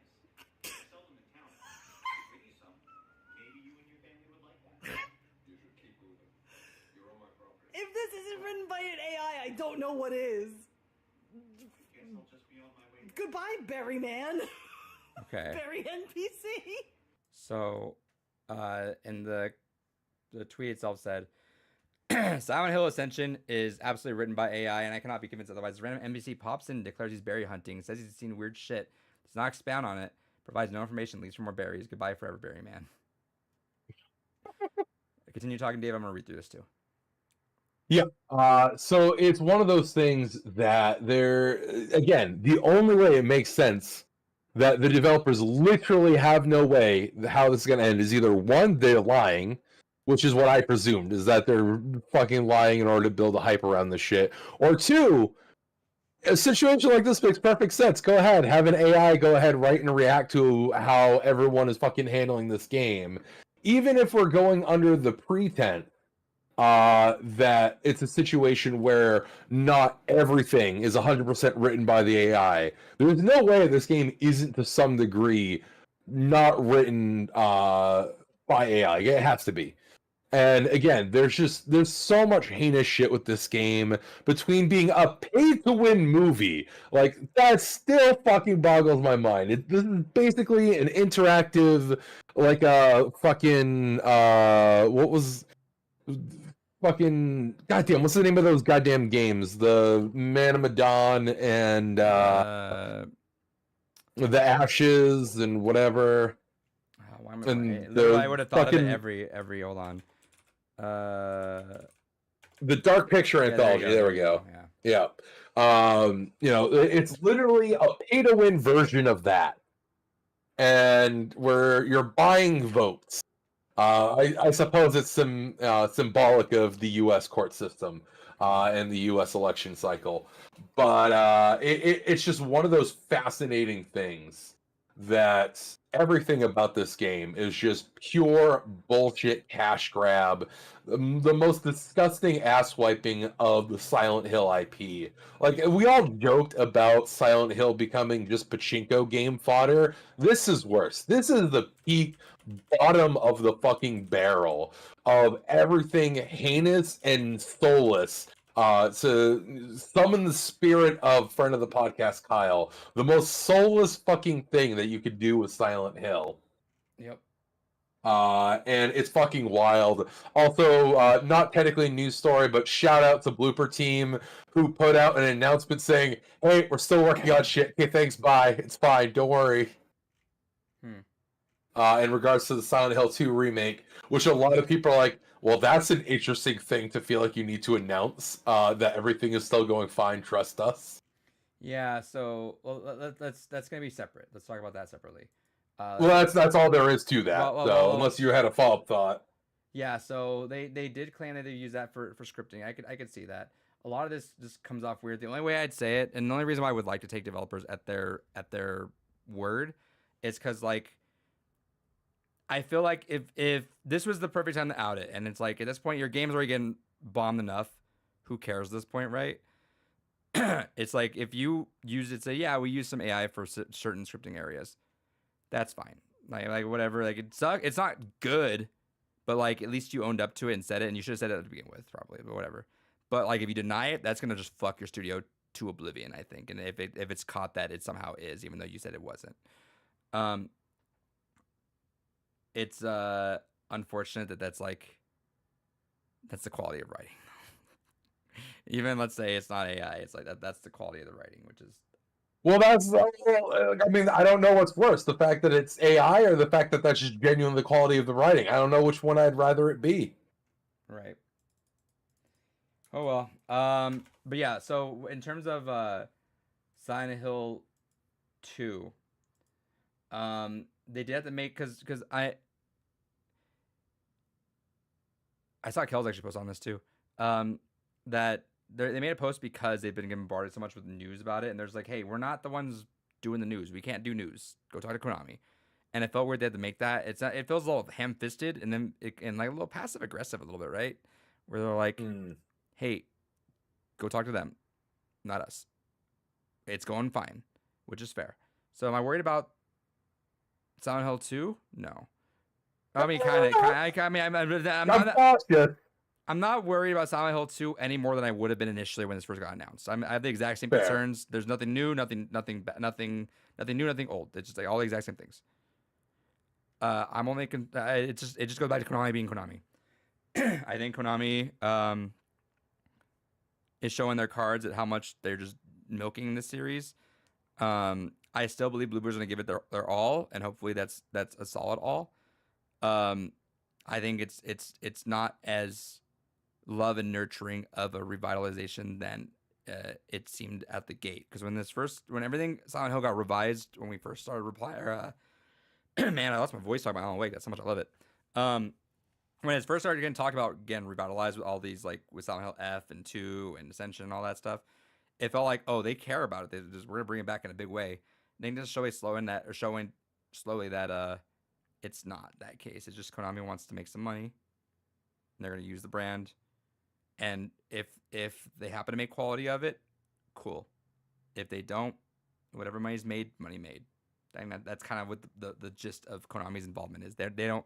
If the game comes out and is an 11 out of 10 banger, I think that's not even Konami's attribution. I think that's just a solid on the team that made it, giving a shit beyond the publisher. Yeah. So I don't have less faith in Silent Hill 2. I don't think it's like Konami doesn't have faith in it. That's why they're not talking about it. I don't think it's Bloober not having faith. That's why they're not talking about it. I think they're just doing what they were hired for, and they're trying their best to make the best game ever. Which I'll keep rooting for them to make sure that does well. I mean, I want it to be good. Like, I don't think there's any world in which anyone wants a Silent Hill 2 remake to be bad, and no one wants that. I am cautiously optimistic for it. Like we've talked about a lot, the blueprint's there. Just fucking polish it The for a blueprint's to there. run. The blueprint's there, but like, do they have to stick with the blueprint in order to maintain popularity? I 'Cause remember, swear we to fuck, mentioned it. if they change things. Well, no, like the gameplay, right? Like, it's such a fucking it's so tough, right? Because the gameplay is what made that. But like, you can't get tanky with it. You got to make it something more modern. But do they? Because that does ruin some of the mood. I think I will say this. All my I'm not 100%, but I'm much more positive on the fact that Alan Wake 2 releasing shows me that the collective is okay with a weird narrative game. That revitalized my idea that they're okay with it. I don't know if the general public, because again, Alan Wake 2 is still kind of niche. It still needs to blow up. But like, I don't know if the general public would be okay with that. But the fact that it could still hit out critically and nail it gives me more hope that Silent Hill 2, if it maintains everything narratively, will land on its feet critically.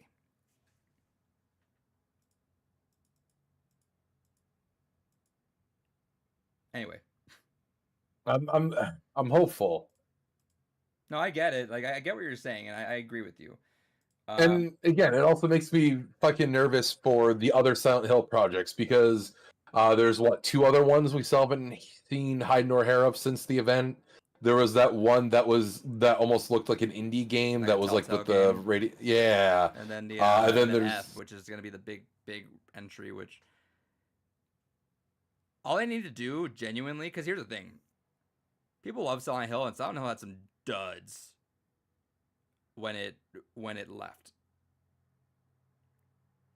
This sucks because like you want to hit it home when it comes back and revitalize it, but unfortunately for the fan base, it's dealt with so much shit that whatever, you get a mulligan, I guess. If Ascension's trash, it's gonna be trash, and it's not gonna shake. And no one's gonna go. Any Silent Hill fan, mark my words, is not gonna go, well, Ascension sucks, so I'm not gonna buy 2 remake. No one's gonna do that. I'm sorry. Everyone's gonna check it out still. If 2 remake sucks, you're gonna lose some people, but people are still gonna check out F. It's like if all these projects fall on their face, then the franchise is dead. Yeah. And that's the worrying part. And especially if you get multiple different developers and every single one of them fail to do anything good with Silent Hill, then that's when it's like, all right, we've tried like 7 different people and none of them can understand the series anymore. Right. But yeah, it is what it is. We'll talk about Silent Hill a little bit more later tonight. Hell yeah. Last big news story, right? Yeah, so this is one I wanted to talk about because this is pretty fucking heinous. So this has been a developing story for a while now. So this involves a indie game that I had a passing interest in. I didn't even really care about getting it for a while until a lot of this was going on. And this game is called The Coffin of Andy and Lele. Are you familiar with this at all? Nope. All right, so buckle up, Adrian, buckle up, chat. We got a little bit of a history lesson to go here. So I've been following along with the story since all this kind of came about. So The Coffin of Andrew and Lele is an interesting little indie horror game. Andy and Lele is an interesting little horror game. It's almost kind of like a visual novel-y kind of game, video but it has a game, lot yeah. of branching. Yeah, it's got a lot of branching paths to it. Basically has to do with a serial killer brother and sister. Has a lot of different endings depending on what you kind of do throughout the game. So what the fuck happened? Well, yeah, I'm excited. I'm cutting to the end here, which David didn't get to it, but I'm curious. It came out recently. It has overwhelming positive reviews. Please It's regale me. absurdly overwhelming. And a lot of it has to do with when the game initially launched, it genuinely launched positively. But then the game blew up in a negative way, but also positively. So this all started like 2-ish weeks back, where this game blew up on Twitter. There is a bad ending in the game that a certain subsection of Twitter took offense to. And in one of the bad endings, there is a dream scenario. So not even what actually happens, but a dream scenario in which there is a momentary blip of the two, of the brother and sister going, incest maybe? Question mark. And then that's it. And then the brother wakes up and is like, it was all a dream. That was horrible. And that's it. Like, but for whatever reason, set Twitter the fuck off. It's a dark A comedy. lot of, yeah, but we can't have those anymore. Subtext and parody is fucking gone. It doesn't exist anymore as far as Twitter is concerned. There is no room for nuance. There is no room for, oh, well, that's not for me anymore. The Twitter has become a weirdly, like, either you're on like the super hypersexual offensive Twitter or you're on the weird puritanical side of Twitter. There is no in between anymore. People just can't enjoy things anymore. And so there started to be this campaign brought against the game on Twitter where a lot of people were brigading, like, no, we need to go ahead and bring awareness to this horrible, disgusting game.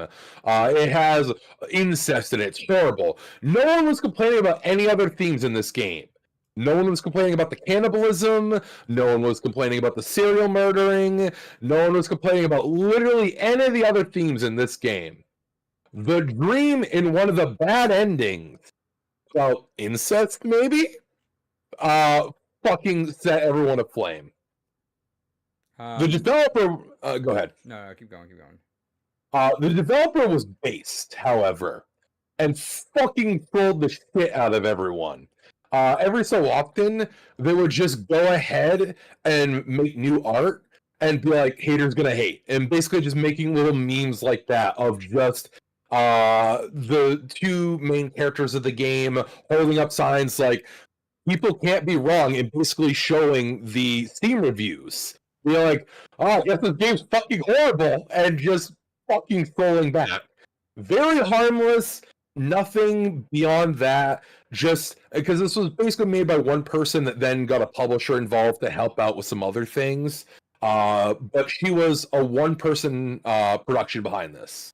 And she took it in stride. She was just like, haters gonna hate, and just every so often would put out a little bit of art to kind of troll all the people brigading this game, and then by extension, more people heard about the game, and more people were like, all right, let's check out what this is about, and then more people were like, oh, this is fucking hysterical, this is great, let's fucking go with it, and a lot of people were really enjoying it. But then the brigading just kept ramping up and kept ramping up. And it became this weird, obsessive thing that has led to what unfortunately happened today, where there was a massive doxing campaign against the developer, to the point where, thankfully, not everything involving the developer's personal life was doxed. However, enough of it was doxed to the internet to the point where the developer washed their hands of the game, gave all of the rights to it to the publisher, and said, don't ever fucking contact me again, and has just gone silent.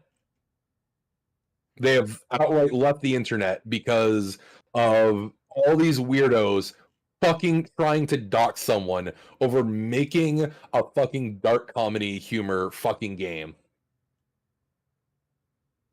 So I'm looking. Luckily, I'm doing a Twitter search of the game, and luckily everyone's talking shit about the people that doxed. So they got drowned out pretty bad. Let's see. I'm just skimming through trying to find anyone that did talk on this, and I'm assuming everyone just dunked on them to oblivion. Yeah, the two primary YouTubers that talked a lot about it, which is how it kind of came across my feed. One is called Rev Says Desu, and Hero something. I can't remember the YouTuber's full name. But they're the ones that kind of brought me attention to the drama to begin with. But it's fucking wild and disgusting. There is so much shit that's legitimately repugnant and fucking vile on Twitter. There's so many genuinely horrible and fucking heinous things put out there into the world. A a fucking dark humor fucking video game is something where you're like, no, I need to go on a campaign to harass this person. I need to bully this online person that makes no impact in my life whatsoever. Like, why the fuck would anyone ever want to create anything online? Like, truly, we have gotten to a point where subtlety and nuance are fucking dead because of weird fucking people like this that feel like, this thing pushed a line that I personally don't agree with, even though it's entirely fictional, even though it's not involving minors. They're all of age characters. They're all in their 20s. So it's not like we're even doing the weird anime high school bullshit. They're all of age characters to make it even dumber. Real quick, I want yo, to go for that calls it 12 minutes at the incest thing, and it didn't get that much heat. Yeah. Where they dox them on? Was it Twitter? I don't know exactly where the docs was originally published because a lot of it got taken down pretty quick. Okay, good.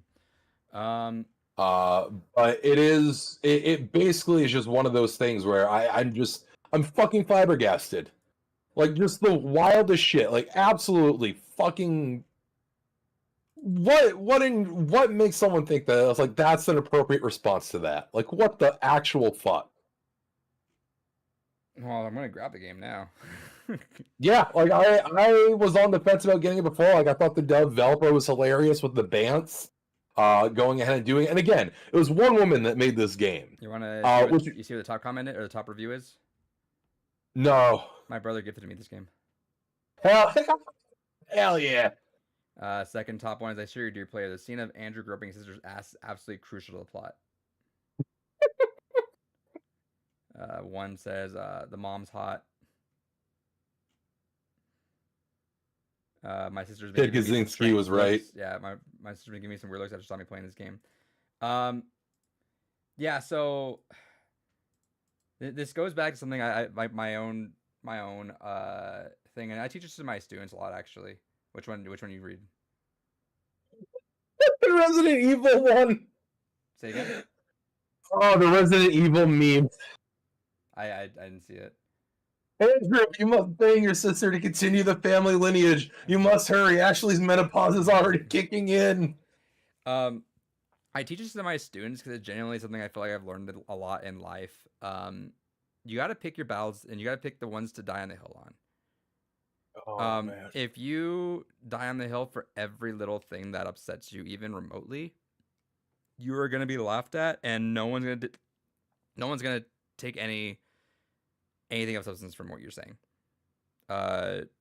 If you're gonna bitch about every little thing, okay, then you're gonna also be looked past. But if there's something that you're so incredibly passionate about, that like, oh, I've never been like this riled up about something, but this, then die on that hill. Sure. If you are really, honestly, and I'm gonna assume a minor did it because I have a feeling like when it comes to like swatting and doxing, literally only minors are the idiots enough that know that shit's just not something that's gonna fly anymore. Like, I don't. You rarely see adults because they're gonna get tried to heavens above, and with the law, right? But it's like minors are the idiots. But and I don't even know. I'm taking an assumption. If I think it was an adult that docs, then you're even more ridiculous. Oops. Okay, I gotta fix that up. So yeah, with all that said, couple. You'll go ahead. yeah, you're okay. There you go. It's just unfortunate that this. I don't know. It's hard for me to get riled up because yeah, is it a bad thing? Sure, but like, was it like a massive concentrated effort, or was it like one person and then that sort of snowballed into like people getting word around and that's fucked? From everything I've seen develop, like there's been Uh-oh.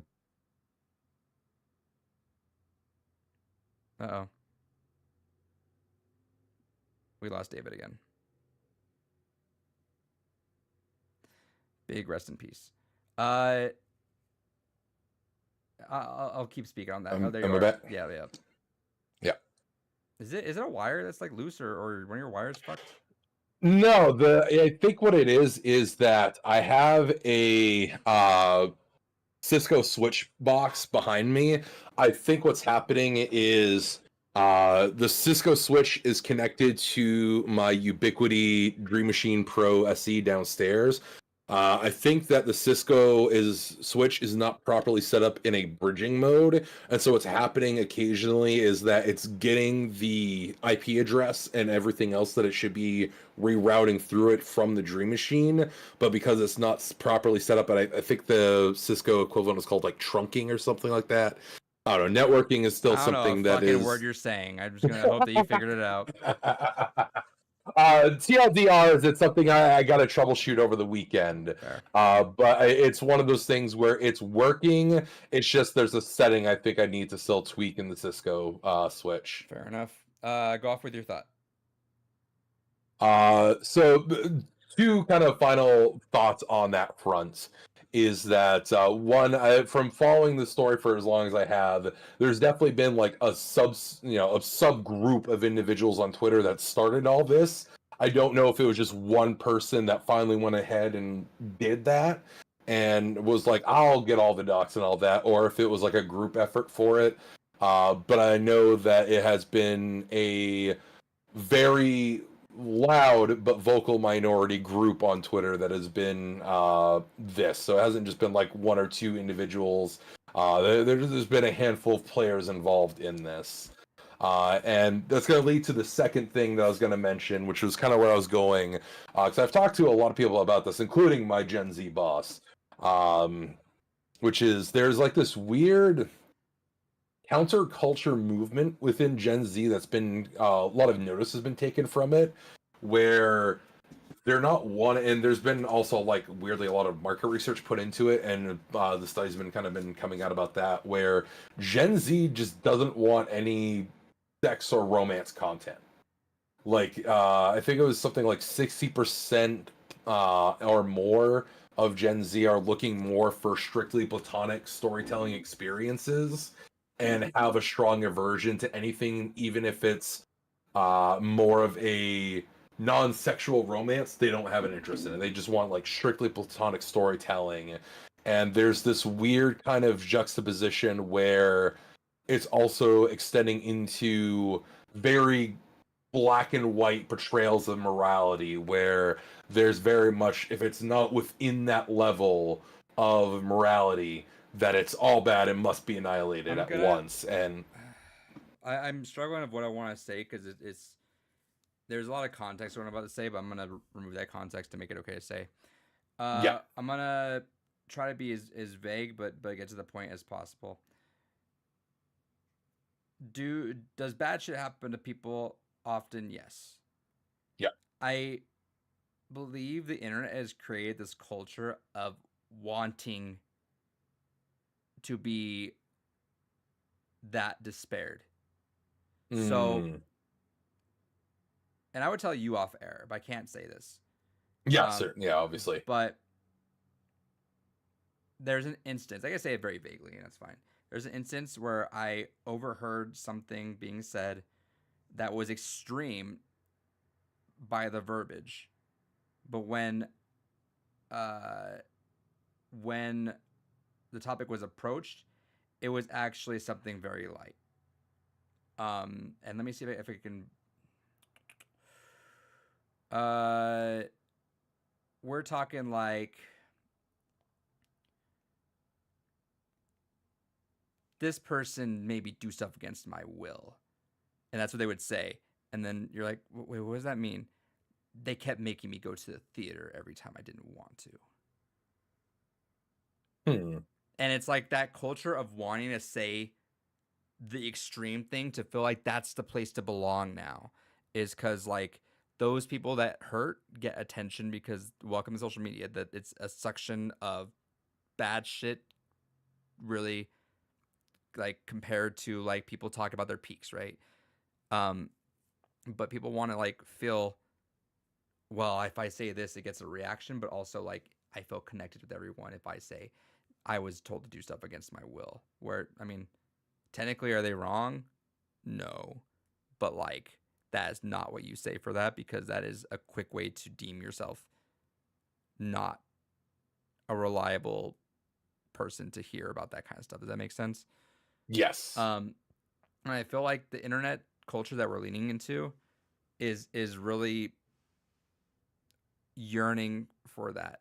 Now, I'm not gonna go in and say stuff like, like, oh, everything is so woke, like fuck off with that. But like, I do think there's some credence in the fact that I think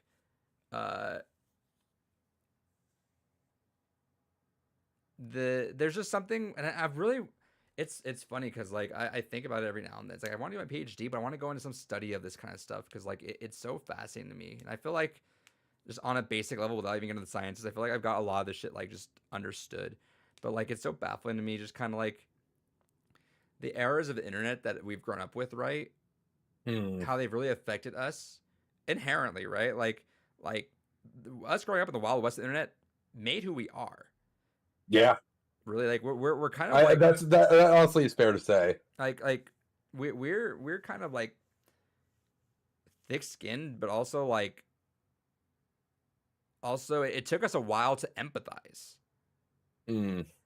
The culture right now is the reverse, where they overindulge. And again, I don't want to like take away from people that are genuinely hurting in some ways, but there's not. Yeah. But there is some places of overindulgence on certain feelings. I'm sorry. I'm gonna call out this internet drama that I saw because I liked her a lot, but this kind of seemed weird. It was like, did you see the whole? It was like Rosanna Pantino, I think, versus Mr. Beast, where they did some like Mr. Beast had some like thing 3 years ago with hide and seek. He got he got a bunch of don't know any about YouTubers. this. Got a bunch of YouTubers like Logan Paul, Matt Pat, and all these people to do hide and seek in like a football stadium and whatever. And he edited it. And if you've ever seen Mr. Beast stuff, it kind of edits like almost like a reality TV show where like it gets you excited for that kind of stuff. He knows this is what he's doing. I guess in the actual recording, Rosanna got like 3rd place, but in the editing, it made her seem like she got like 5th or 6th or something like that. And she like made this whole giant call out post about how that upset her for all these years and how like she tried calling or she tried DMing Mr. Beast. Mr. Beast like, hey, let's get on a call and do this. She's like, no, I want to hear about this now. She's like, well, it'll be easier if we talk. And then she's like, no. And then you see people like, oh yeah, because all he wants to do is skew things in his way, and he doesn't want like a track record or a paper trail of what he's about to say. No, that's being an adult, and you can record the conversation. If she was genuinely upset and thought this was like some legal thing that was right there, hey, I'm recording this call. Let's talk. Yeah. But like that's the adult thing to do is talk it out, not hash it over words on text. And then you see how they're like, well, I have a lot of like I have a lot of trauma when it comes to talking to people vocally, so I can only text, and I get that too. But there's so much nuance that we're skipping over, and we're just pointing fingers at like the worst thing possible because again, we crave. I don't even say we because I don't give a shit about that. Again, we grew up on this different generation, which made us different. We're different, and we have our own set of problems. But that problem right now is that people are just craving this fucking attention or just the need to belong in the hurt way. And it sucks because like it takes away from the Me Too movement when people want to degrade that, right? It's like whenever someone like whenever a Me Too thing gets misjudged, I hate it because it's like you gave all these fucking idiot like incels a reason to be like, oh, see, like, well, that one was wrong, so that means every single one is wrong. It's like anyone that lies and does that shit just hinders your own thing. And again, it perpetuates this issue of people wanting to belong. That's how people need to feel. It's like to relate it back to video games. It's like the people that make fake leaks. Why? Yeah. Because they fucking need the likes. Why the fuck does it matter? It's on a fake ass account. You're never gonna be able to show your face on because you're gonna get outed eventually. Like, who the fuck cares? I just crave the attention because you don't get the attention. So what do? Is you say these words, you get this upset over things because it puts you in that connection. You feel like you belong when you hurt. Because everyone else, because that's a popular thing with a lot of the people now, right? Is that that's like the common trope. Whenever you think of like a right winger fucking using woke is this fucking thing or snowflake, it's because they're talking about the people that like get hurt really easy, which is dumb, right? But like there is a subsection of people that like to get riled up and hurt and stick to their bone like that extremely, and not diminishing people that have gone through some shit. But like there is some places like here where like, oh, this is so like this is terrible. This is not. Stop getting riled up for something that literally is not that big of a deal. Die on a hill that you need to die on. If something actually upsets you and it makes you feel a certain way and something that's been done egregiously to you, die on the hill because it's gonna make everything that much more impactful and matter. But if we die on the hill for every little thing, it just decimates everything, and you're not gonna get. You might win the little battle you want to hear, but because you complain about 15 little battles, the big battle that's gonna come up, you just didn't win. You just lost it. Because why? Because you just needed to win that one, which does not fucking matter. It doesn't matter. And it's like now, this game led someone to get fucking like to dip out for something that again this got reviewed well right ahead of time, right? Yeah. So it's like someone who's doing fine. Sorry, like dark humor is a thing. I'm sorry. Anyone that wants to fucking bitch about that, dark humor is a way that people even cope. We have like humans have a history of coping with dark humor. I during like the worst night of my life, I coped with some dark ass humor. I was making some jokes that made my friends uncomfortable, but they were like, "We get it," because you need to laugh about a situation that you just don't want to feel the other way. You cope with dark humor. Dark humor is something that we're built to. If that's not you, you don't have to do that. That's fine. There's the thing you could do, which is ignore the fucking game. Yeah. Cool. Congratulations. It makes me wish Hatred came out now. I honestly, yeah. I mean, it's. I never want to minimize another person's genuine pain and suffering. Like I will never take away what someone has genuinely gone through in their lives. However, I think that there is a leveled, measured response to situations. And what has happened here is definitely not a measured response. This isn't like someone went ahead and created some genuinely problematic material. Let's say, and yeah, but let's say this. Let's say this genuinely. I'm giving them more credit than we probably need to. Let's say this was someone that was abused genuinely and like an incest thing happened and stuff like that. Let's say it's someone that really fucked up in a genuine way. Why are you attacking this game? Like, what the fuck? Like, use the energy that you put into finding someone's personal information and go fucking like ask people to vote and get your laws in place and do that. Do something that fucking matters. That's the thing that this up and coming generation doesn't get. Ultimately, here's the thing that's kind of like a thing. Cancel culture doesn't really fucking work. Is it good to like start removing people from situations? As someone who's played Smash, yes. As someone who plays Smash, it's very good to remove people from situations. You need to clean up your community. Yes. If someone plays Smash, like clean the shit up. Especially someone that teaches high schoolers, that teaches minors to play Smash. Like, come on, like clean up the fucking shit. But like, cancel culture doesn't fucking matter in the grand scheme of things. Because it does nothing for the grand, like it does nothing. Okay, cool. They can't go on social media anymore. They're probably like even like the J.K. Rowling and stuff. I'm sorry, like even as much as like anyone that wants to do that, if you want to yell and berate and let's stop looking at all these streamers that stream Hogwarts Legacy. You just put all that work into a search engine for a game that's gonna be gone, and like very little people are gonna fucking play that now just because it's out of the zeitgeist.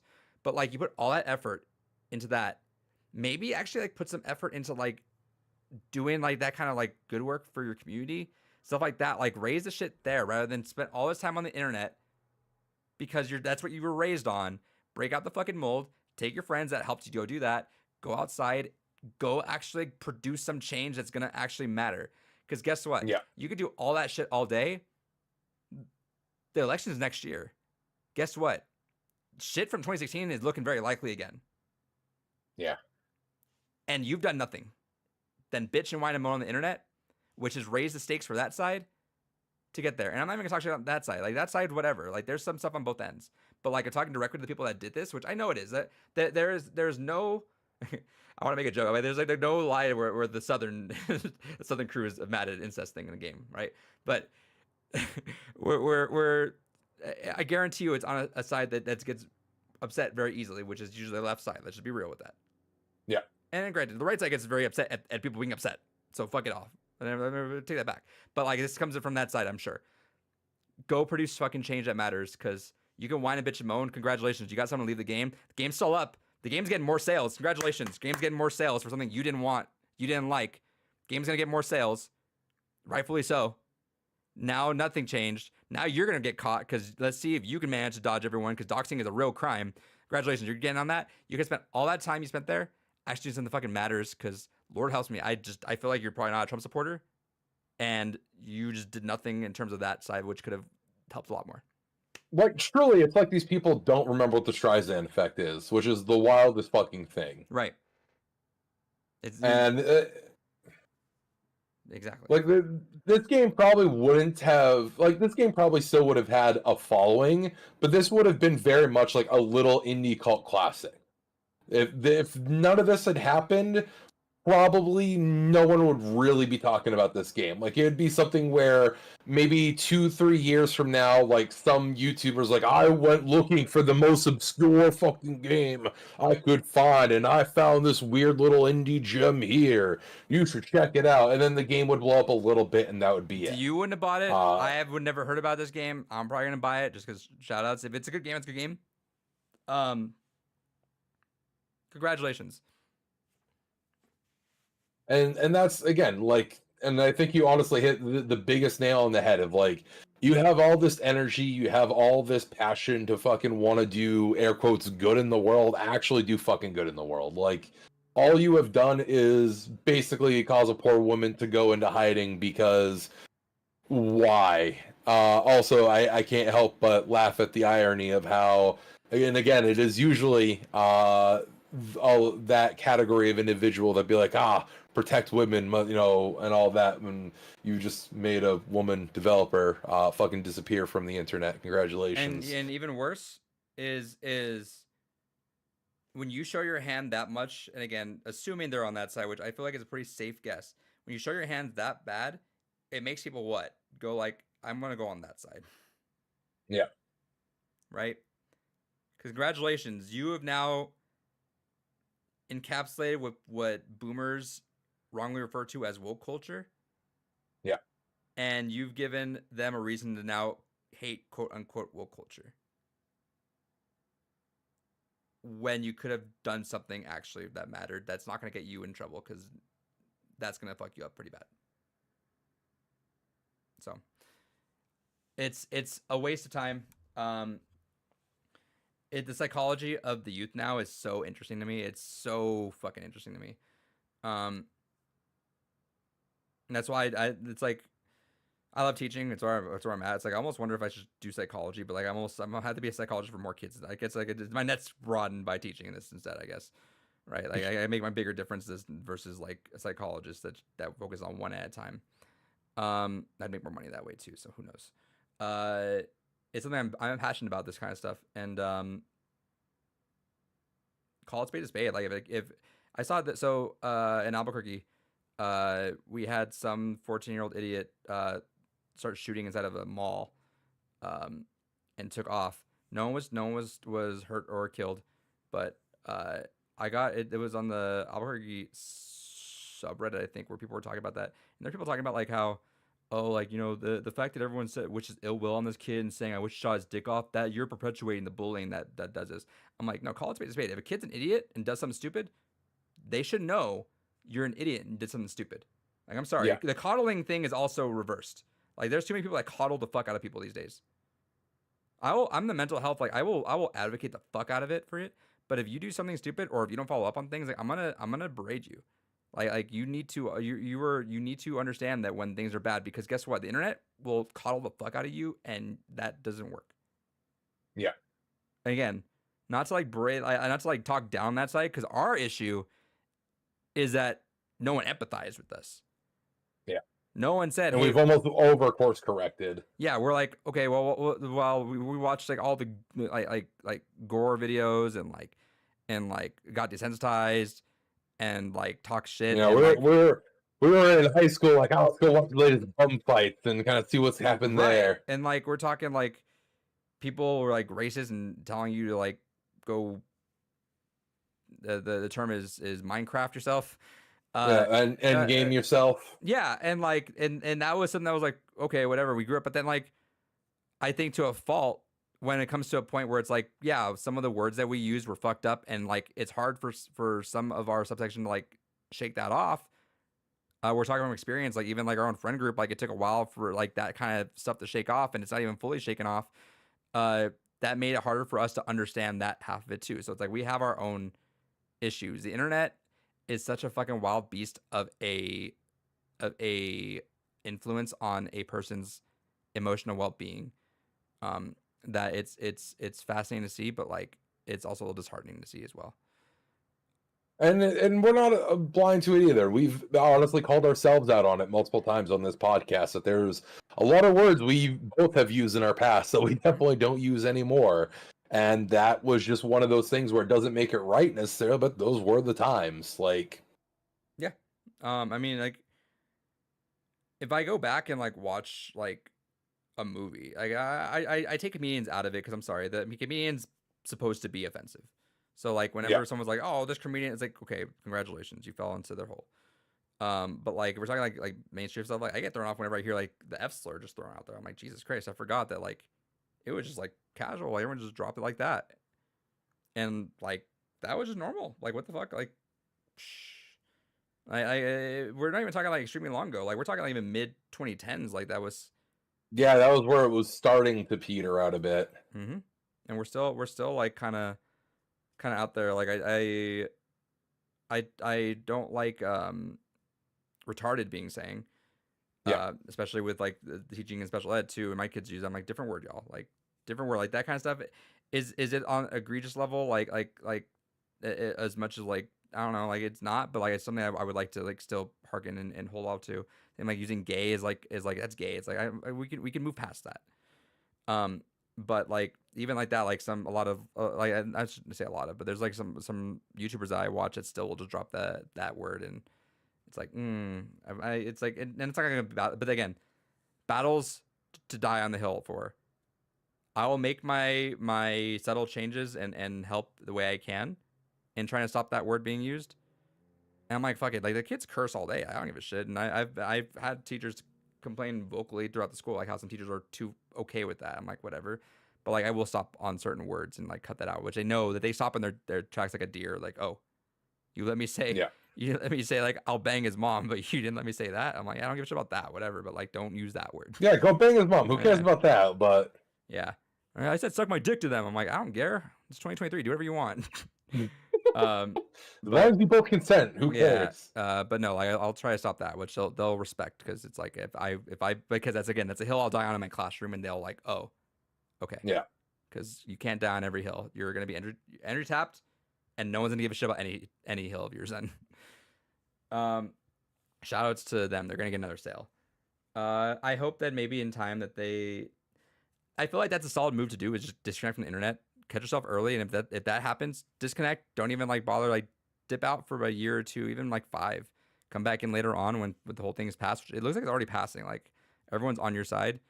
But come back after that break like that, which is good. So I hope everything good happens with them, and that none of this shit sticks around, because that's fucking annoying. I guess before we're off, I think the last couple things I just want to touch on real quick is Game Awards considered making a Best Remake category, Best Supporting Actor category. I think they should be open to like new categories per year, not having a yearly thing. It doesn't have to be like best remake. Yeah, If I baller remakes came out this year, make a best remake category. Like that's fine. If there's a lot of supporting character actors in this, then make a best supporting actor. Like why is it doesn't need to stick to like a yearly tradition? Every single thing has like there's okay with it. It doesn't mind like we're not at Oscar territory because we have ads and they're not putting new movie trailers at the Oscars, right? But like yeah. but like it's okay to like have a different thing and a little bit less structure because you're not the Oscars. I'm sorry. Until you get to a point where people watch the Game Awards just without any reveals and just solely on the merit of that, then you can flex about it. And I think having a best remake category would have solved a lot too, because I think it sucks seeing people trash games, even though they're stellar games, right? Like, but like RE4, we mentioned it. I was like, it's such a G ass move to be like, hey, I was the best game like 12 or 18 years ago. Still am, bitches. I'm like, that's pretty gangster.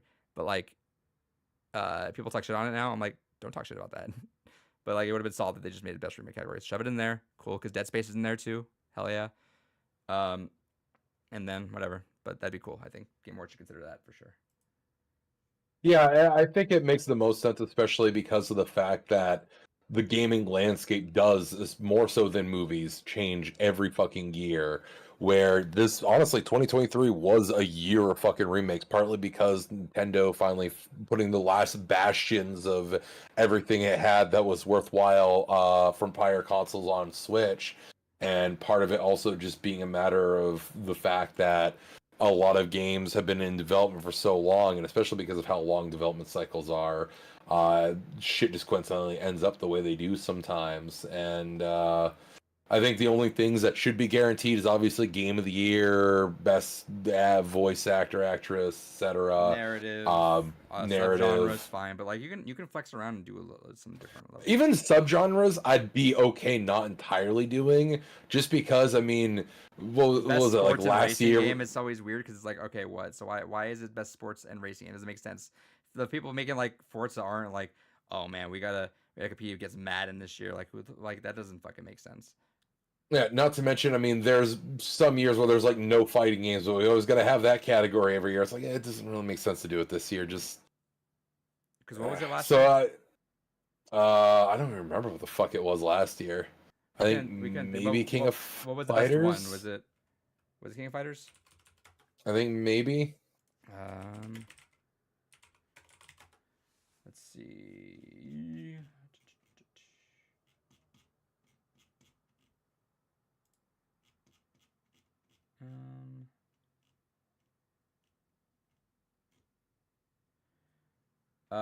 Yeah, this was a fucking weird ass category. Multiverses, DNF Duel, JoJo's Bizarre Adventure, All Star Battle R, Which was a remake. Yeah, King of Fighters, and then Sifu. Yeah, which is a beat 'em up / roguelike. Yeah. The So category. yeah, Fine, there's like, just some years. Yeah, you're just adding in things to it for the sake of it. But yeah. Last thing I'm gonna say, and this is just because I want to leave David with a good note, is new research from mobile revenue growth engine Superscale has found that 83% of launch mobile games fail within 3 years. 43% are canceled during development. Hell yeah. So 83% of mobile games fail within the first 3 years after launch. You're getting there, David. I'm excited. I'm excited for that death. Okay, so that's about it for this. We're gonna hop onto twitch.tv/gamesgoneby podcast. We're gonna talk about Silent Hill. Damn right. And let's talk about that real quick. So Silent Hill, and we reshuffled a little bit.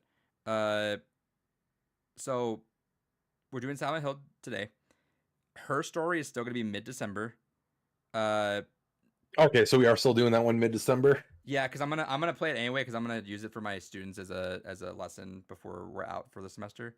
So Yeah, all right. So let me actually real quick get my fucking calendar up because I'm gonna need to actually keep track of this shit. Sure. Because that changes my priorities a little bit on that. For sure. So I should probably start that one soon. Calendar. Where the fuck are you? There you are. All right, so when you say mid-December, where are we actually targeting? Let's see. Originally, we had it on the 11th. Is that still where we're thinking? I think so. All right. And then that means that the next week, the 18th, we would be doing near then? No, that's gonna be a funky one because we are you available New Year's Day? Probably not. So let's actually talk about that real quick, because the schedule's funky for Blue Rupees right now, too, because Christmas falls on a Monday. 26 should be fine for me for Blue Rupees. Tuesday, the day after Christmas. I've not done that issue. Is that an issue for you? 26 should be fine. Okay.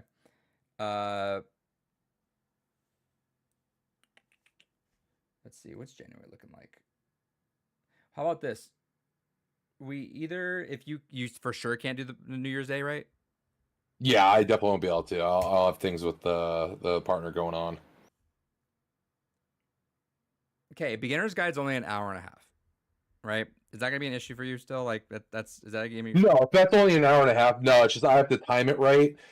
Because Leah's going to a business trip in Mexico next week. No, so That was definitely a game where I wanted to play it with her because I think she'd be interested in it. So that's where I'm just if it's only an hour, we can. No, so here's what I'm gonna say. Yeah. Is because of the holidays too, and I don't want us to have to like forego a bunch of stuff to get Nier, because Nier's gonna take some processing. Her story is gonna be 11th. Let's aim for January the 8th for Nier. Okay. The following week, January 15th, it'll be a stacked up month, but again, just listen, stacked up month. But January 15th will be beginner's guide. January 15th for that. Yeah, and then we can still do Persona 5 Royal on the 29th if that's okay with you. If that's too stacked, speak now. I think if we're doing that, I'm probably not replaying it. Is going to be the thing, and I'll just go into it from memory. February was Black Mesa, I believe. I believe so. Let's just do this for now. Oh wait, no, we already because January 29th would be Persona 5, and okay, so what day February did you say for that? Let's just do this. For now, let's take time to this because I need to look at the schedule as well. December 11th is going to be Her Story. Okay. January 8th will be Nier, and then we'll play from ear from there. Probably the beginner's guide will probably be after that. We'll see. Okay. But let's leave that there, and then if we need to bump it up a little bit more in February to give everyone some ample time to replay stuff if they want to, sure. Because I'll probably end up knocking out some Persona 5 during this too, because we have 3 weeks off for winter break this year, so I'm off from like the 20th to like probably the 8th. So that's fine with me. Gotcha. So let's just I don't get any time off like that. Yeah. God knows we need it. Yeah, fair enough. If you're not going to get paid, you may as well get time off. Yeah, that's our takeaway, right? Except shout out to those people. You guys get paid. You guys get 3 months off a year. I'm like, we don't get paid for those 3 months off. We have paychecks, but that's because they take money out of our paychecks prior. Yeah. That's why everyone has a second job. Idiot. Yeah, so let's do that. That way it gives us time to consume Nier, and we can spend some time with our family and friends and really recharge, because that's kind of what I'm aiming for, and I don't want to end up rushing Nier just because I'm gonna enjoy having a little bit of time for the holidays. But yeah, so there's that for Blue Rupees. We'll talk about this again on twitch.tv/gamesgoneby podcast in a second anyway. But anyway, at back, if you're still around here, I appreciate you. Kels, the GOAT. We're gonna switch over to twitch.tv/gamesgoneby podcast and talk some Silent Hill. All right, and while you're getting that set up, I'm gonna run and go pee real quick. All right. See you guys in a bit.